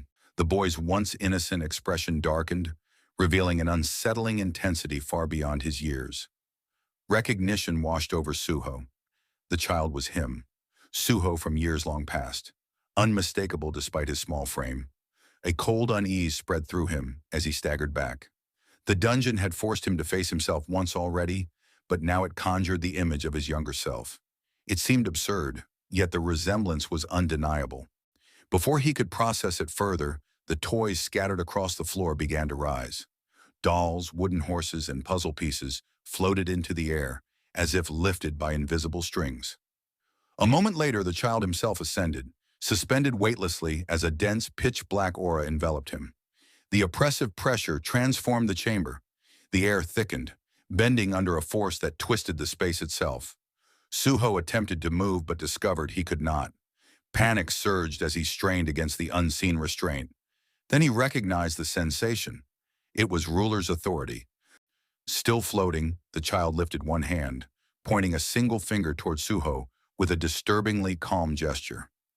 A small shift of that finger caused the air around Suho to distort. His vision warped. The room twisted violently. Then with a sharp crack, invisible force wrenched his neck to the side. Pain exploded across his spine as his body convulsed helplessly under the crushing power. Darkness closed in on the edges of his sight. Within a breath, his consciousness collapsed. In the respawn chamber, another flicker of ethereal blue flame sputtered and died. Only one remained. Suho's body rematerialized in the suffocating dark. His lungs seized as if still crushed, and he instinctively clutched his throat. The phantom memory of the snap pulsing through his nerves despite the injury being gone. His body shaking as panic clawed its way up from the depths of his mind. The moment of death replayed relentlessly. He had been killed instantly, overpowered by a child. No, not just any child, a younger version of himself. Facing a stronger adult version of himself was already impossible. But now even the child he once was wielded devastating power beyond his reach. He couldn't land a hit. He couldn't defend. Fear and frustration collided inside him like violent storms. He struggled to breathe, chest tightening. Then a cold realization struck him. His gaze shot upward to the wall opposite him. The final flame flickered there, frail, wavering, barely holding on. In the tutorial, he had 3 lives. 2 had already burned out. Only 1 remained. The sight twisted his stomach. If he died again, everything would end. But before despair could settle, his eyes widened. The chamber didn't hold just 1 flame. Hundreds of them burned along the walls, across the ceiling, scattered across every corner of the room. Each flame was a silent witness to failure. His breath caught, not from fear but confusion. Not all of the flames behaved normally. Some flickered erratically. A few glitched in and out of existence, vanishing before sparking back. The air around them shimmered, unstable, as though the very system that shaped the dungeon was beginning to unravel. A system window flashed before his eyes. System error detected. Anomalous interference from unknown external entity. An external entity. Something was interfering with the system itself. Before he could process it, a second notification appeared instantly. Eliminate the entity beyond the gate before allotted lives are lost. Then the next alert delivered the final blow. Dungeon escape disabled. Class change process must be completed before exit. His breath froze in his chest. There was no exit, no escape hatch, no reset. This wasn't a trial. It was a trap. He stood motionless as the cold crept up his spine. There was no running. The only path forward was through. His breath came in sharp, uneven bursts as he stared at the sea of flickering flames around him. Their ghostly glow rippled across the chamber walls, casting shifting shadows that seemed to move with every pulse of blue light. He tightened his fists, nails digging into his palms. What use were countless lives if he lacked the strength to survive even one encounter? He scanned the translucent messages still hovering before him, their text flashing with cold precision. System error. Dimensional contamination detected. Unauthorized elements have infiltrated the dungeon environment. So that was it. The dungeon wasn't simply brutal, it was corrupted, twisted by something unnatural. That contamination was likely the reason the trial had become unfair, unpredictable, and broken. But determination steadied him. He had to keep moving. He could not stop. Around him, the dungeon stretched into a twisted maze of curved halls and distorted passageways, a structure that defied logic. This was not a place designed to be solved. It was built to mislead, confuse, and break its intruder. He narrowed his eyes, analyzing the warped layout. Two boss rooms already revealed themselves. That meant more existed. The scale of the labyrinth was beyond anything he had imagined. But the more paths there were, the more chances he had to find something, anything he could use. Just as a spark of hope flickered within him, a chill swept down the corridor. Suho froze. A suffocating pressure brushed the back of his neck like an unseen hand. His muscles locked, instincts screaming. His eyes strained against the black, searching for the source of the oppressive pressure crushing the hall. Then, barely perceptible, something moved. A faint glint cut through the dark. Recognition hit like a cold stone. It was a toy. Then another, dozens of them emerged from the gloom, hovering as if pulled by invisible strings. At the center of that eerie procession floated a small child, Suho's younger self, a warped miniature born of some nightmare. But his eyes glowed with something not innocent, cruel, and devastatingly powerful. Blood drained from Suho's face. Every muscle froze. He could barely breathe. Instinct scrambled for answers. Had the gate opened? Had the boss left its chamber? His thoughts tumbled into panic. Without thinking, Suho spun and bolted into the twisting maze of stone corridors, heart hammering. He didn't get far. A sharp pop erupted behind him. A searing pain ripped through his calf as something tore clean through muscle and flesh. The force threw him to the ground. He slammed his palms against the stone to steady himself. Teeth clenched against the agony. Blood poured from a ragged wound. His leg hung useless and shredded. He turned in time to see one of the floating toys vanish into smoke where it had been a moment before. It had exploded. Realization turned his stomach. A new presence pressed against Suho's back.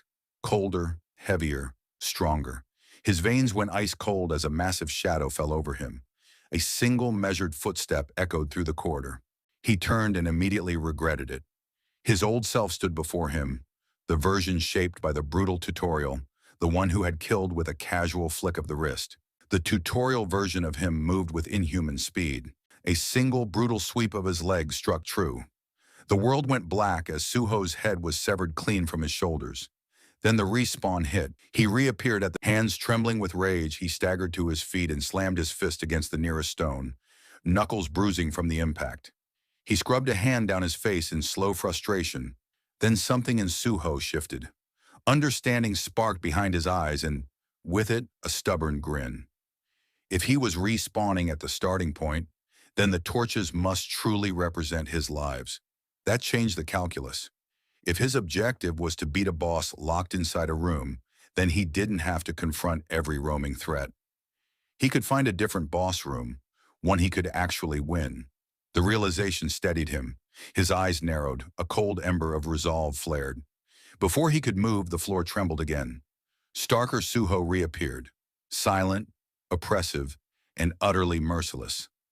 Suho barely managed to react before his body burst apart under a strike too swift to follow. In a single heartbeat, he died again. And the deaths kept coming. Every respawn ended the same way. Another blow, another collapse into nothingness. Sometimes it was the child version of him, yet that minor movement was enough to tear him apart with unseen force. Other times, the tutorial version appeared without warning, ending him with one mechanical strike. Each death became more violent than the last. The cycle blurred together, a nightmare stitched from pain and helpless repetition. Yet Suho continued. With every return, he grit his teeth, pushed through the pain, and forced himself to move again. One thought kept him from collapsing entirely. As long as he revived, he still had a chance. If he persisted, if he kept searching, he might eventually find another boss room, one that didn't guarantee immediate death. But something changed. A quiet fear crept into his chest. What if there wasn't another room? A corrupted dungeon? Broken code? A glitch locking him inside an endless loop? And then something clicked. A memory surfaced. Words he had once spoken with absolute conviction. If he aimed for strength, then he would become the strongest. He closed his eyes. The vow settled over him, heavy but steadying. He would not break. Drawing a slow, shaky breath, his fingers curled until his nails dug deep enough to draw blood. He lowered one blood-stained hand to the ground. Deliberately, he pressed his finger to the cold stone and began to draw, using his own blood as ink. Marks of direction. A crude map. If he couldn't defeat the enemies, then he would change the rules of the maze itself. He would chart every hall. Every death would become data. Every respawn another attempt. He would leave a mark. Outside the class change dungeon, chaos began to spread across South Korea. Breaking news alerts interrupted every major broadcast. The Hunters Association had declared an emergency ban on Stardust. The stimulant, once secretly used by many hunters, had been linked to severe memory degradation. Entire weeks or months of experience could vanish in an instant. Authorities moved quickly to trace supply lines and identify those responsible. The shock deepened within hours. Former Vice Guild Master of the Reaper Guild, Lee Min-sung, was found dead on a mountain trail. Once admired for his strength, charisma, and tactical mind, Lee Min-sung was now at the center of a sprawling drug scandal. The headlines that followed painted him as the mastermind of a black market empire, and the circumstances of his death were mysterious enough to rock the public. The Reaper Guild issued a formal statement, pledging full cooperation with the Hunters Association's investigation. In a private meeting room, Lim Tu sat with his elbows on the polished table. The same question haunted him. If he had not let Lee Min-sung slip away, would any of this have happened? He muttered that the whole mess had started because of him, knuckles white as he clenched his fists. Across the table, the chairman tried to ease the blame, insisting Lim had done what he could at the time. Lim barely registered the consolation. His tone grew quiet and edged with steel as he insisted that something about Lee Min-sung's death did not add up. The corpse had been distorted, mutated in ways inconsistent with what anyone knew of the man. Lee had not possessed transformation abilities. He had shown no enhancement traits. The anomaly suggested something else had occurred. Choi, who had sat silently until then, finally leaned forward. He asked whether Stardust itself might have unlocked something unnatural. Lim conceded he did not know for certain, but allowed that drugs had produced unexpected effects before. Then Lim dropped another detail. Someone else had been present when Lee Min-sung died, a masked man clad in black, who had fought Lee immediately before the fatal moment. Recognition passed through the room like a current. Choi reached into his inner coat pocket and produced a slightly crumpled photograph. He slid it across the table. The name beneath the grainy image read Sung Suho. Official records listed Suho as a low-tier hunter, but Choi suggested that label might be a cover, perhaps a false rancor. The implication reverberated around the table. At the far end, Park Dojan, the apostle who had remained motionless throughout the meeting, shifted. His presence, usually restrained, now felt palpably dangerous. He asked to see the photograph and, with slow, deliberate movements, studied Suho's face. He traced the features as if uncovering a hidden mask. Park's expression changed. The details in the image aligned with something he recognized. He no longer needed confirmation. The chairman watched him closely, mind racing. The black-masked hunter was not a random intruder. The man in the photograph was Suho. Suho had vanished from public view with no reports and no traces, just like Sung Jin-woo had once disappeared into shadow. Two extraordinary hunters, both anomalies, both missing. The chairman gripped the table edge, anxiety tightening his jaw. He had no certainty where Suho was, only the hope that the boy remained alive. Park Dojan's fingers shifted to obscure the lower half of Suho's face on the photo. A slow, almost predatory smile began to spread across his lips. Recognition had settled into something more than professional interest. It was hunger. Park's smile said it plainly. The apostle had identified his prey. Far beneath the surface, inside the Shadow Class Change dungeon, Sung Suho sat in unsettling stillness. The icy stone wall pressed against his back, grounding him as he rested. His posture looked calm, but his mind moved relentlessly beneath that quiet exterior. Spread before him lay an expansive map he had drawn by hand, marked with precision, each line etched with the dark red ink of his own blood. The labyrinth that once felt impossible had become a puzzle, a riddle waiting to be solved. Suho sat among the blood-stained scrawlings, eyes narrowing as something finally clicked. His posture shifted, the slump of exhaustion replaced by the silent poise of a hunter. A faint, knowing smirk tugged at his lips. The storm inside him had settled. He was no longer trying to endure the game. He was learning how to win it. Somewhere within this looping nightmare, there had to be an exit, and he was determined to find it. Elsewhere in the shadow dungeon, Amit stood with his back to a jagged stone pillar, arms crossed, jaw tight with irritation. He warned the others that frantic searching would not bring Suho back. His voice was low, clipped, and sharpened with frustration. They still had no idea where the young monarch had vanished, and impatience would not help. Nearby, Baru darted through the shadows in a frenzy. His movements were erratic, his wings beating in uneven bursts. Fear and desperation coursed through every twitch. He snapped back at Amit, unable to contain the panic tightening in his chest. To him, the suggestion of calm felt unbearable.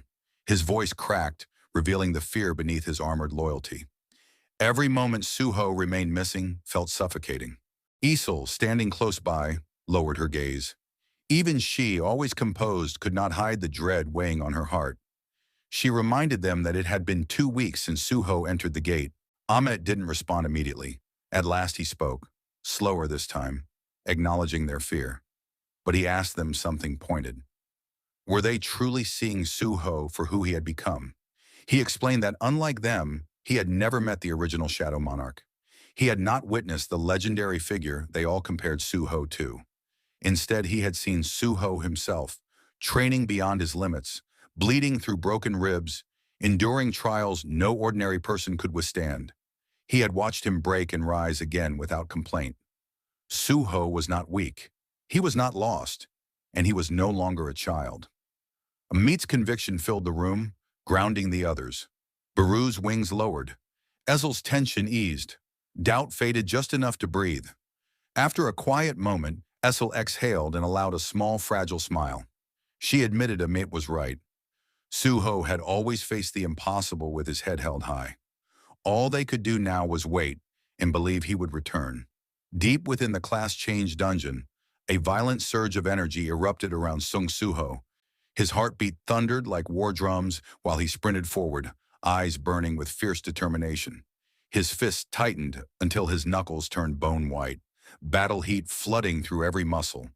Ahead of him stood a twisted reflection of himself, the tutorial Suho. For a moment it looked unstoppable, but the tutorial version did not even flinch. He simply raised his hand. The instant their fists met, Suho's body caved in as if the world itself rejected him. His form shattered into fragments, scattering like splinters of glass before dissolving into nothing. The dungeon reset. Another attempt. Suho reappeared mid-motion. He charged again, hope and desperation coursing through him. But as he approached, the child raised one small hand. Reality shook. A colossal burst of invisible power surged outward, the ruler's authority unleashed in its purest form. Suho froze mid-air. His bones creaked under the crushing force, blood rising into his throat as his limbs twitched uncontrollably. Darkness crept into his vision, but his mind did not fade. Instead, it sharpened. With his last strength, he lifted his gaze toward the flickering system window only he could see. Whether a hallucination or a final gift from the system, the information remained clear. The infant Suho possessed no player level, yet his ruler's authority was maxed out. Raw, perfected power in a child's frame. Then came the other reflection, Striker Suho, level 99. A soul striker, a being built for destruction. Suho felt the truth settle like a weight on his chest. What am I even fighting? But the thought wasn't fear, it was clarity. Every death had carved something into him. Every failure forced him to analyze every detail. He wasn't just being killed, he was being reforged. The pain was sculpting him, and slowly it was stripping away his hesitation. Suho's breath hitched as his eyes flew open, life violently yanking him back again. Without hesitation or a sound, he forced himself to his feet, every muscle aching from phantom wounds. The dungeon stretched before him, a twisting abyss of corridors and death. But something had changed in his eyes. He wasn't merely searching for an exit anymore. He was hunting it. His boots pounded against the stone, carving a rhythm into the silence. Facing his two twisted selves repeatedly, a strange acceptance began to settle in him. He was starting to understand what made them dangerous, and what made him dangerous. Once, his own gut spilling on the floor would have broken him. Now it was just an inconvenience, a setback to overcome. Another time, he had nearly reached the infant form, his hand inches away before an invisible force snapped his spine like a twig. I got closer, he reminded himself, clenching his jaw. I'm not done. With every death, something inside Suho shifted. He wasn't regenerating. He was evolving. Every death wove another thread into a web of knowledge. Every loss a step forward on a path paved with blood. And though the dungeon was designed to break him, he was changing anyway. His thoughts sharpened, burning with a new edge. He couldn't afford careless death. Not here, not ever. He was fighting not just to win, but to survive. If he had to crawl through death 1,000 times, so be it. Every death was more than suffering. It was a stepping stone, a scar etched into his soul, building unshakable resolve. Back at the respawn point, Suho crouched over the map, his fresh blood smearing the parchment as he adjusted notes with trembling fingers. Not from fear, but exhaustion. Something inside him was solidifying. Every failure was making him harder to break. His gaze locked on a blank space near the center, untouched, unmarked, an eerie silence. That's the only area I haven't reached, he murmured with grim certainty. If there was no gate there, he realized, the only way out was by beating them. The dungeon's rhythm was accelerating, cornering him. The baby version of Suho appeared, levitating toys around him, expression still yet unnerving. He was guarding that path, refusing to let Suho pass. But Suho had burned too many bridges and shattered too many bones to retreat now. This unknown path was his only choice. With a burst of energy, he lunged forward, his invisible ruler's authority wrapping around him like armor. The power hummed in chaos, but under his command. He charged at the infant Suho, their invisible forces colliding with the sound of a silent thunderclap. Stone cracked beneath the psychic force of their clash. Suho twisted midair, skimming above the baby's head as the infant's eyes snapped open, startled and irritated. Suho tore off his jacket and flung it at the baby's face. Not a powerful strike, but a distraction. The baby was briefly blinded, giving Suho the moment he needed. He bolted down the corridor, adrenaline driving every heartbeat. He didn't look back.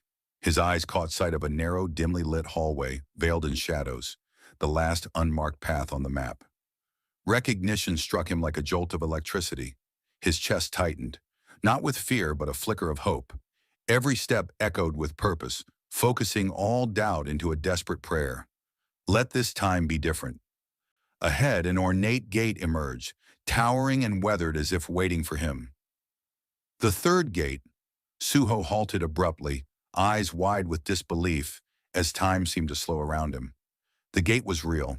A shaky but genuine smile tugged at his lips. He was right. There was another one. Someone or something beyond the two he'd faced before. But the rush of discovery was swiftly chilled by a heavy dread crawling down his spine. He felt it, a powerful, dreadful presence closing in. The air thickened, charged with a suffocating aura. Before he could turn, he knew. The soul striker was coming. The dungeon seemed to recoil. A deafening rumble echoed as the floor trembled beneath the approaching footsteps. Stone cracked, pillars groaned, each footfall a hammer blow against the world. There was no time.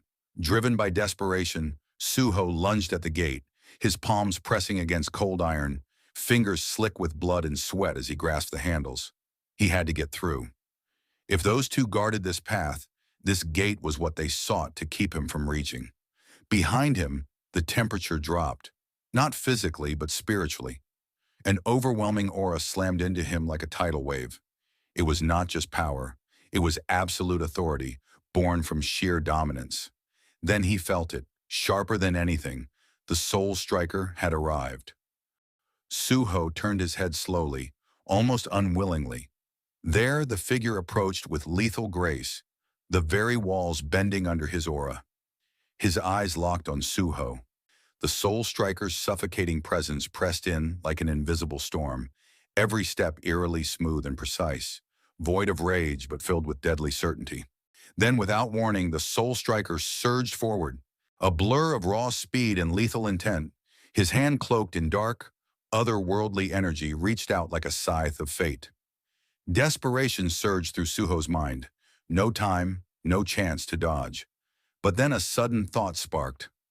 The Soul Striker can't follow him through the gate, right? With a burst of adrenaline, Suho stumbled through just as the Soul Striker's hand brushed the air behind him. With a shout of sheer will, Suho slammed the gates shut. Silence fell.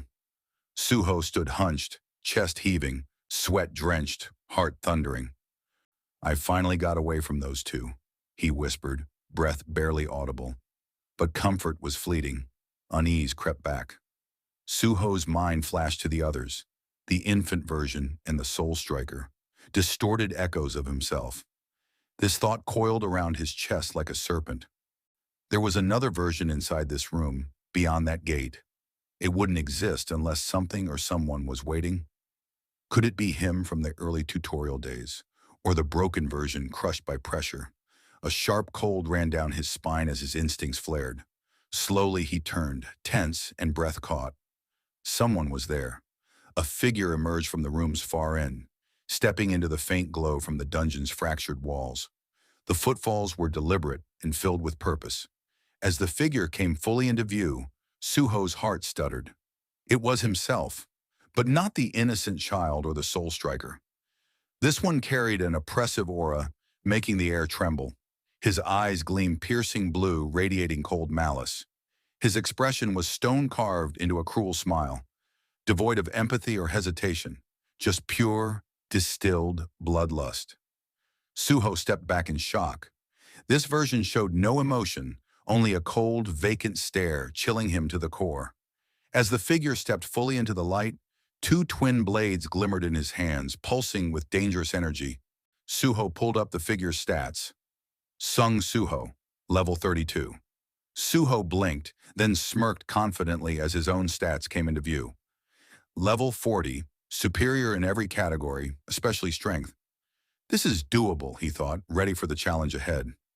Without hesitation, Suho surged forward like a bullet, twisting his body into a fierce kick aimed at his clone's midsection. The strike landed with thunderous force, met by a precise block of twin blades. Sparks erupted as shock waves rippled through the chamber. The novel Suho slid back slightly, but remained firmly grounded. A gleam of excitement flickered in Suho's eyes. Finally, someone worthy to fight. He's tough, but my stats overpower his. This will end soon. Before he could press the attack, the novel Suho's expression shifted. The cold blue glow in his eyes pulsed dangerously. He shifted into full combat stance, steadying his breath, tightening his grip. Suho's senses sharpened. Abruptly, an explosion of energy burst from the doppelganger's body. A wave of raw force swept outward. A system message flashed, skill activated, iron body reinforcement. Physical defense and resistance surged. Suho clenched his jaw. Guess he's not going down easily. More skills activated. Grassland Gale, Giant's Armor. Suho's eyes narrowed sharply. Giant's Armor, that was a meat skill. His confusion deepened. How did his clone have these buffs? Before he could ponder further, the clone vanished in a blur, appearing on Suho's position in an instant. Blades flashed with terrifying speed, slicing through the air relentlessly. Suho relied on pure instinct and reflex to dodge, duck, and twist, barely avoiding the blows. The pressure mounted. Each strike hit harder than the last. It was like fighting a storm trapped in a man's body. The clone grew faster, stronger. Then the clone pulled back. Skill activated, Storm Slash. Suho's heart leapt. The clone had Storm Slash too. Without hesitation, Suho triggered the same skill. Their blades collided mid-air in a deafening explosion. The shockwave cracked the ground and blasted wind outward. The chamber trembled as the two equal forces crashed. For a moment, we were evenly matched, he thought. Teeth gritted, he readied for another strike. Luckily, he still had his backup weapon in case the original broke. Suddenly, a sharp sting flared across his side. He staggered, eyes darting to a shallow but deliberate wound near his ribs. I dodged everything. How did he hit me? Then an intrusive, vivid image flashed in his mind. Broken crimson, streaked armor. Deep cuts. He didn't remember it that way. Was it memory or something else? Shaken, panic crept in. The sensation worsened like a mental assault. The next blow came fast. Suho reacted late, parrying but feeling the blade clip his hand.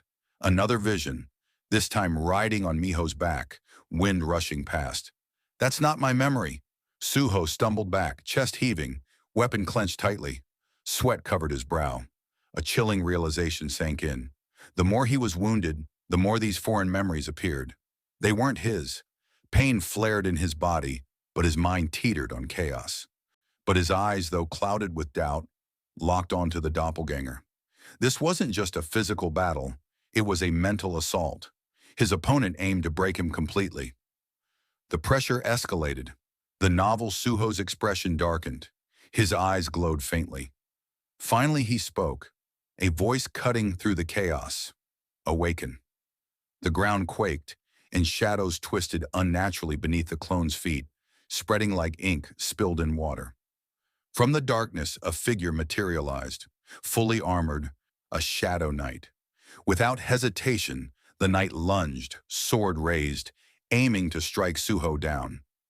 Suho pivoted hard, clashing blades against the shadow. Sparks flew as metal rang. The rhythm of the fight shattered into chaos. Even when Suho tried to retreat or reposition, the Shadow Knight pursued relentlessly. Every strike landed with monstrous force, forcing Suho to parry and block relentlessly. His jaw clenched tightly as sweat began to beat on his forehead. The knight's twisted grin only intensified the pressure. A system alert blinked in his peripheral vision. Enemy identified, K-Knight-class Shadow. The other Suho leapt into the air, blades gleaming with deadly precision. The Vulcan blade descended like a lightning bolt. Suho barely sidestepped, feeling the heat as the strike tore through the floor inches away. Every second was a fight for survival. Kei resumed his assault in sync with the other Suho's advance. Suho moved on instinct, dodging, rolling, parrying in quick bursts. The clashing steel echoed through the chamber. Kei's access to shadow summoning meant his shadow storage was unlocked at level 32. Suho's thoughts raced. This was almost his own growth path being replicated. The memories he glimpsed during battle were not hallucinations. They were fragments, shadows of a different version of himself, from another timeline, another world. He gritted his teeth, pushing Kei back. In that world, his path was laid out perfectly. Trials came in sequence and he overcame them as the system intended. There was another Baru, another Essel, Gray, and even a Meat. But Kei struck suddenly with greater force, knocking Suho's weapon from his hands. It skittered across the stone, out of reach. The Shadow Knight's grin widened as it charged again, blade flashing with deadly intent aimed at Suho's chest. But Suho caught the blade bare-handed, the weapon slicing deep into his palm. Blood spilled immediately, yet Suho didn't flinch. His eyes locked on the knight, burning with fury. He growled in frustration, asking why these impossible trials were always thrown at him. His grip tightened on the knight's wrist, blood running down his arms, voice rising with anger and exhaustion as he demanded why he was always pushed to the brink. The other Suho moved silently behind him, swords raised for a fatal strike. Suho stood unmoving. The other Suho sprinted forward, sword arcing for a killing blow, but something strange rippled through the air. The knight faltered, eyes darting to Suho's injured hand. A shadowy aura surged. The dark essence of the knight began fusing with Suho's wound. Armor formed, jagged obsidian layers flickering with ethereal energy. The Shadow Knight was being absorbed. When the other Suho's blade struck, it hit the new shadow gauntlet instead of flesh. The impact sent a forceful wave that shook the chamber. walls groaning and dust raining down. Suho looked up, voice cutting through the chaos as his irises gleamed savage blue with bloodlust. He declared that cursing fate changes nothing and giving up achieves nothing. The other Suho's icy composure cracked, eyes widening briefly. But Suho didn't relent. He launched a crushing punch with the Shadow Gauntlet, colliding with the opponent's blades and driving him back. Suho continued with relentless strikes, forcing the other Suho on the defensive. His mind focused sharply. He no longer cared if the system was flawed or broken. The other Suho twisted to counterattack, but Suho adapted. He realized the system didn't raise him like a tool. He was the one forging himself. The opposing Suho slashed with devastating force, cracking the ground. Suho flipped into a reverse handstand just in time, narrowly escaping the blow. Still upside down, he channeled shadow energy from his arm to his leg, morphing the obsidian armor into a weaponized blade on his shin. The other Suho hesitated, disbelief showing in his eyes. Suho resolved that this fight was his, on his terms. With a roar that echoed through the chamber, he spun midair and slammed his shadowed leg down like a hammer, connecting solidly with the other Suho's torso. The opponent was sent flying, crashing hard. Suho pressed the advantage, no longer retreating or holding back, dictating the flow of battle. He dashed forward like shadow and lightning, closing the distance to drive a piercing fist deep into the other Suho's gut. A crack echoed as blood burst from the opponent's mouth, who dropped his sword in the struggle. Suho clenched his fist once more, veins bulging with fury and determination. He unleashed a brutal second strike that hurled the other Suho against a wall with such force it shattered stone and sent debris flying. Dust swallowed the chamber. When it cleared, the other Suho lay sprawled in rubble, unmoving, defeated. Suho stood amidst the destruction, breathing heavily but steady. The shadow coating his arm faded slowly, tendrils of darkness dissipating like smoke. Then the system interface appeared, announcing, "You have defeated the being beyond the gate." A chime sounded, followed by an achievement unlock. One who triumphs through adversity. The title was granted with a stat increase proportional to health lost. Suho looked blankly at the dissipating form of the defeated Suho, like ash scattered by the wind. He exhaled quietly, finally at peace. His gaze fell to his hand.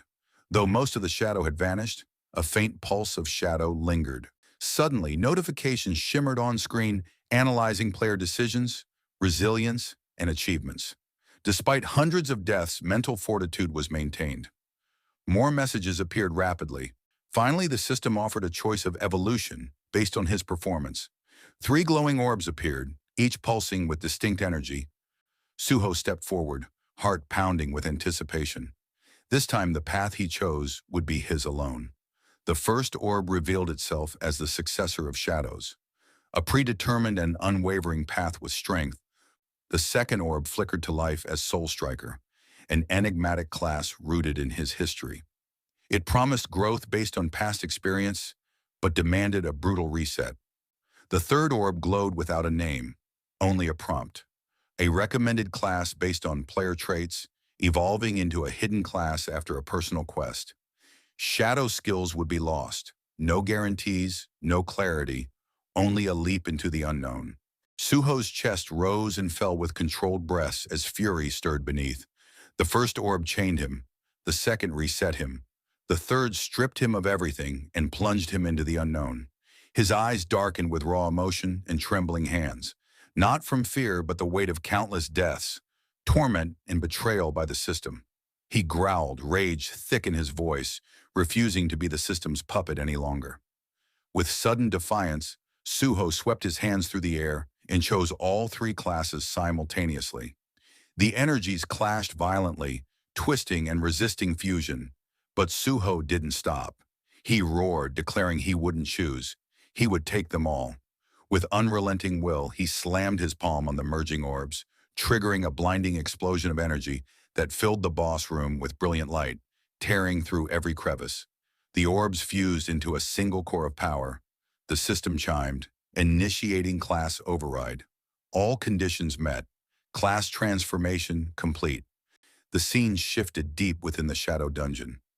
Baru trembled. His breathing was uneven, broken by sobs as panic consumed him, chest aching as fear and sorrow gripped him tightly. Nearby, Essel stood silently. Quietly, she approached and knelt beside Baru, resting a gentle hand on his shoulder, a fragile comfort. "He's not gone," she whispered, more to herself than Baru. "He's still fighting." But even she was uncertain. 3 weeks had passed. No word, no whisper, not a trace. The absence of their young monarch felt like a suffocating weight. Baru slowly turned to Amit, dried tear streaks marking his cheeks. "Crocodile," he rasped, "tell me honestly. Do you think he's still alive?" Amit hesitated, clawed fingers, brushing his scaly jaw. For once, his usual confidence wavered, replaced by grim uncertainty. "This kind of disappearance, it's unnatural," he admitted quietly. "I can't tell where he is, or if something went terribly wrong." Behind them, a low rumble rolled through the room. Gray growled warningly. He turned sharply, eyes fixed ahead, as space warped and folded inward. A swirling, radiant portal burst open, flooding the chamber with blinding light. Everyone whipped around as a figure stepped out, calm, radiant, and composed. Suho emerged like a mythic specter returned. His eyes relaxed, a gentle grin played on his lips. He casually waved one hand, voice light and teasing. He greeted cheerfully. Stunned silence fell. Baru, Isil, Gray, even Amit, all stood frozen, mouths slightly open, struggling to believe what their eyes confirmed. Baru and Essel burst out together. Their voices shook with a mixture of anguish and relief. "Young monarch, where have you been? Do you know what we've been through?" Before Zuho could respond, the scene shifted once again. Far away in the Hunter Association headquarters, tension filled the air.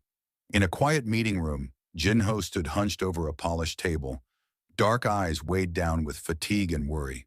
His fists tightened, breaking the silence with a strained voice. "There's still nothing, is there?" Across from him, the chairman sighed heavily, avoiding eye contact. "Not a single trace.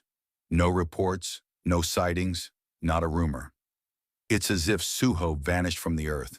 The chairman's lips pressed tight before he spoke. "Some believe Zuho was behind Li Mong's death." The words hit hard. Jinho exploded in fury, slamming his hands on the table. "That's nonsense. Suho would never do that. Not in this life, not in any." The chairman remained calm, but concerned. "I don't believe it either. But something's off. I think it's connected to the invader. The apostle of Iram he warned us about." A crushing silence followed. The weight of the situation pulled at them both. Jinho muttered, "Last time in that other world, I stood back and watched him fight alone. I won't make that mistake again. This time I'll stand with him, no matter the cost." Suddenly the chairman's phone vibrated with a red alert. His face drained of color as he read the emergency message. Another one already. Something's not right. The scene shifts to the city in chaos. A jagged dungeon rift tore open above the skyline. From it poured hulking, ferocious green beasts, stamping down with uncontrollable fury. Cars crushed, buildings shattered, civilians panicked as screams echoed through the streets. Hunters swarmed to defend, spells and steel clashing against claws and fangs.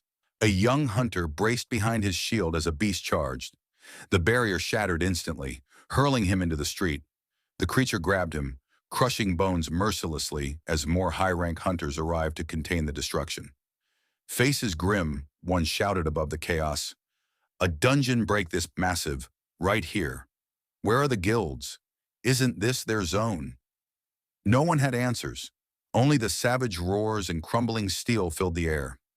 High above on a rooftop, the apostle lounged, watching the chaos like a puppeteer. The city's destruction was merely the opening act.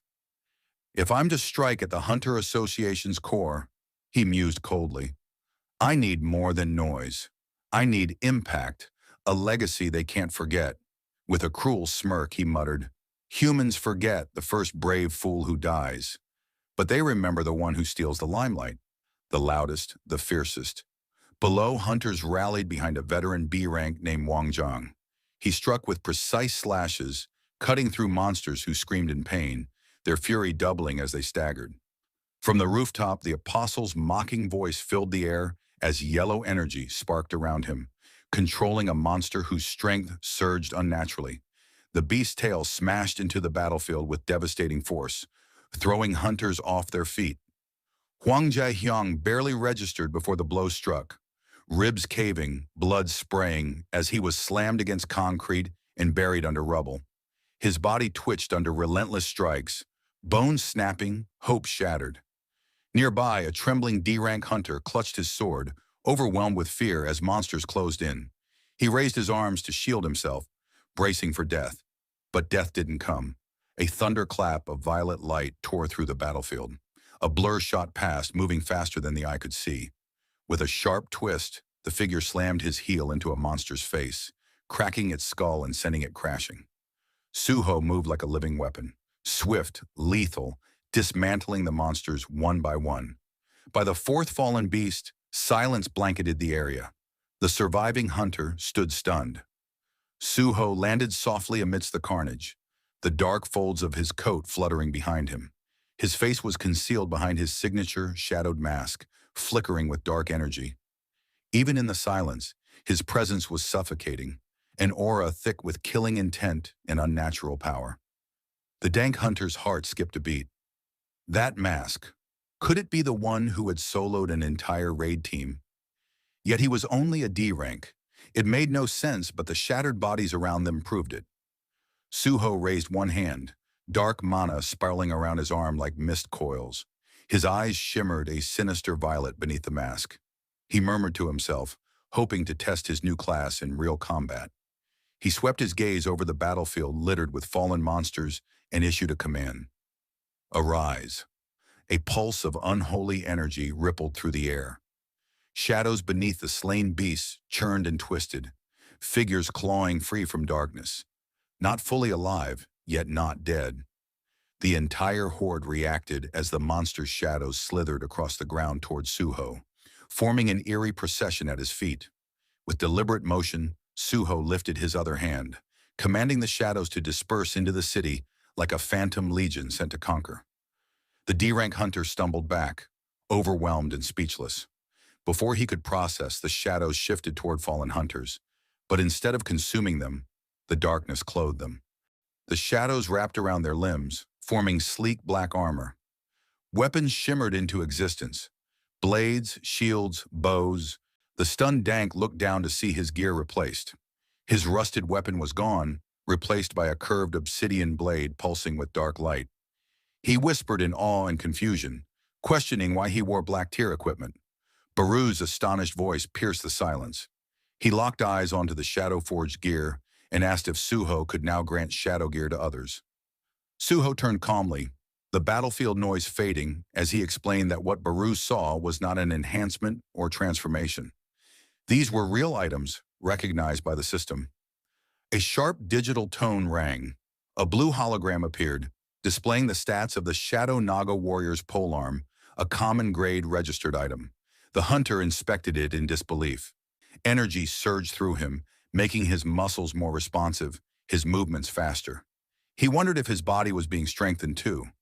Baru's expression deepened with reverence, recognizing that this was true combat gear forged from Suho's Shadow Army, an achievement even the first Shadow Monarch never accomplished.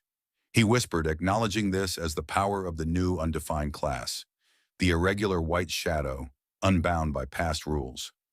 Suho remained silent, thoughts flickering in his eyes as he surveyed the armored figures. Then, deciding there was no more need for concealment, he touched the edge of his mask and muttered to himself. With no hesitation, Suho pulled off his shadowed mask. The Durank hunter before him froze, mouth agape, as Suho's true face was revealed. Suho turned to the battered hunter beside him. His violet eyes gleamed with purpose as he glanced toward the distant stampeding beast. He asked if those with the will to fight would stand with him.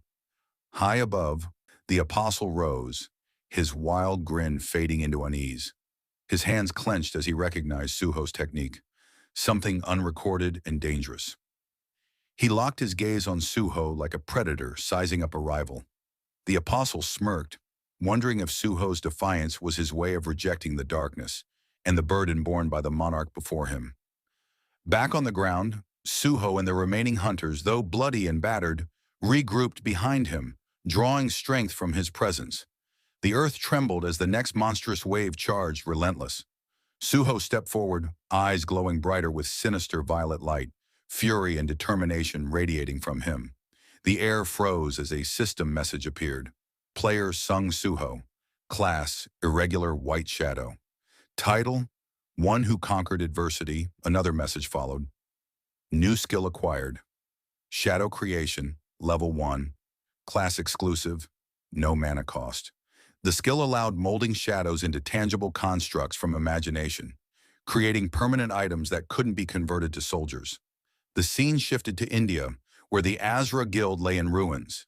An explosion tore through the main hall, reducing the grand structure to rubble and shattered stained glass. Fires crackled amid debris, and smoke choked the air.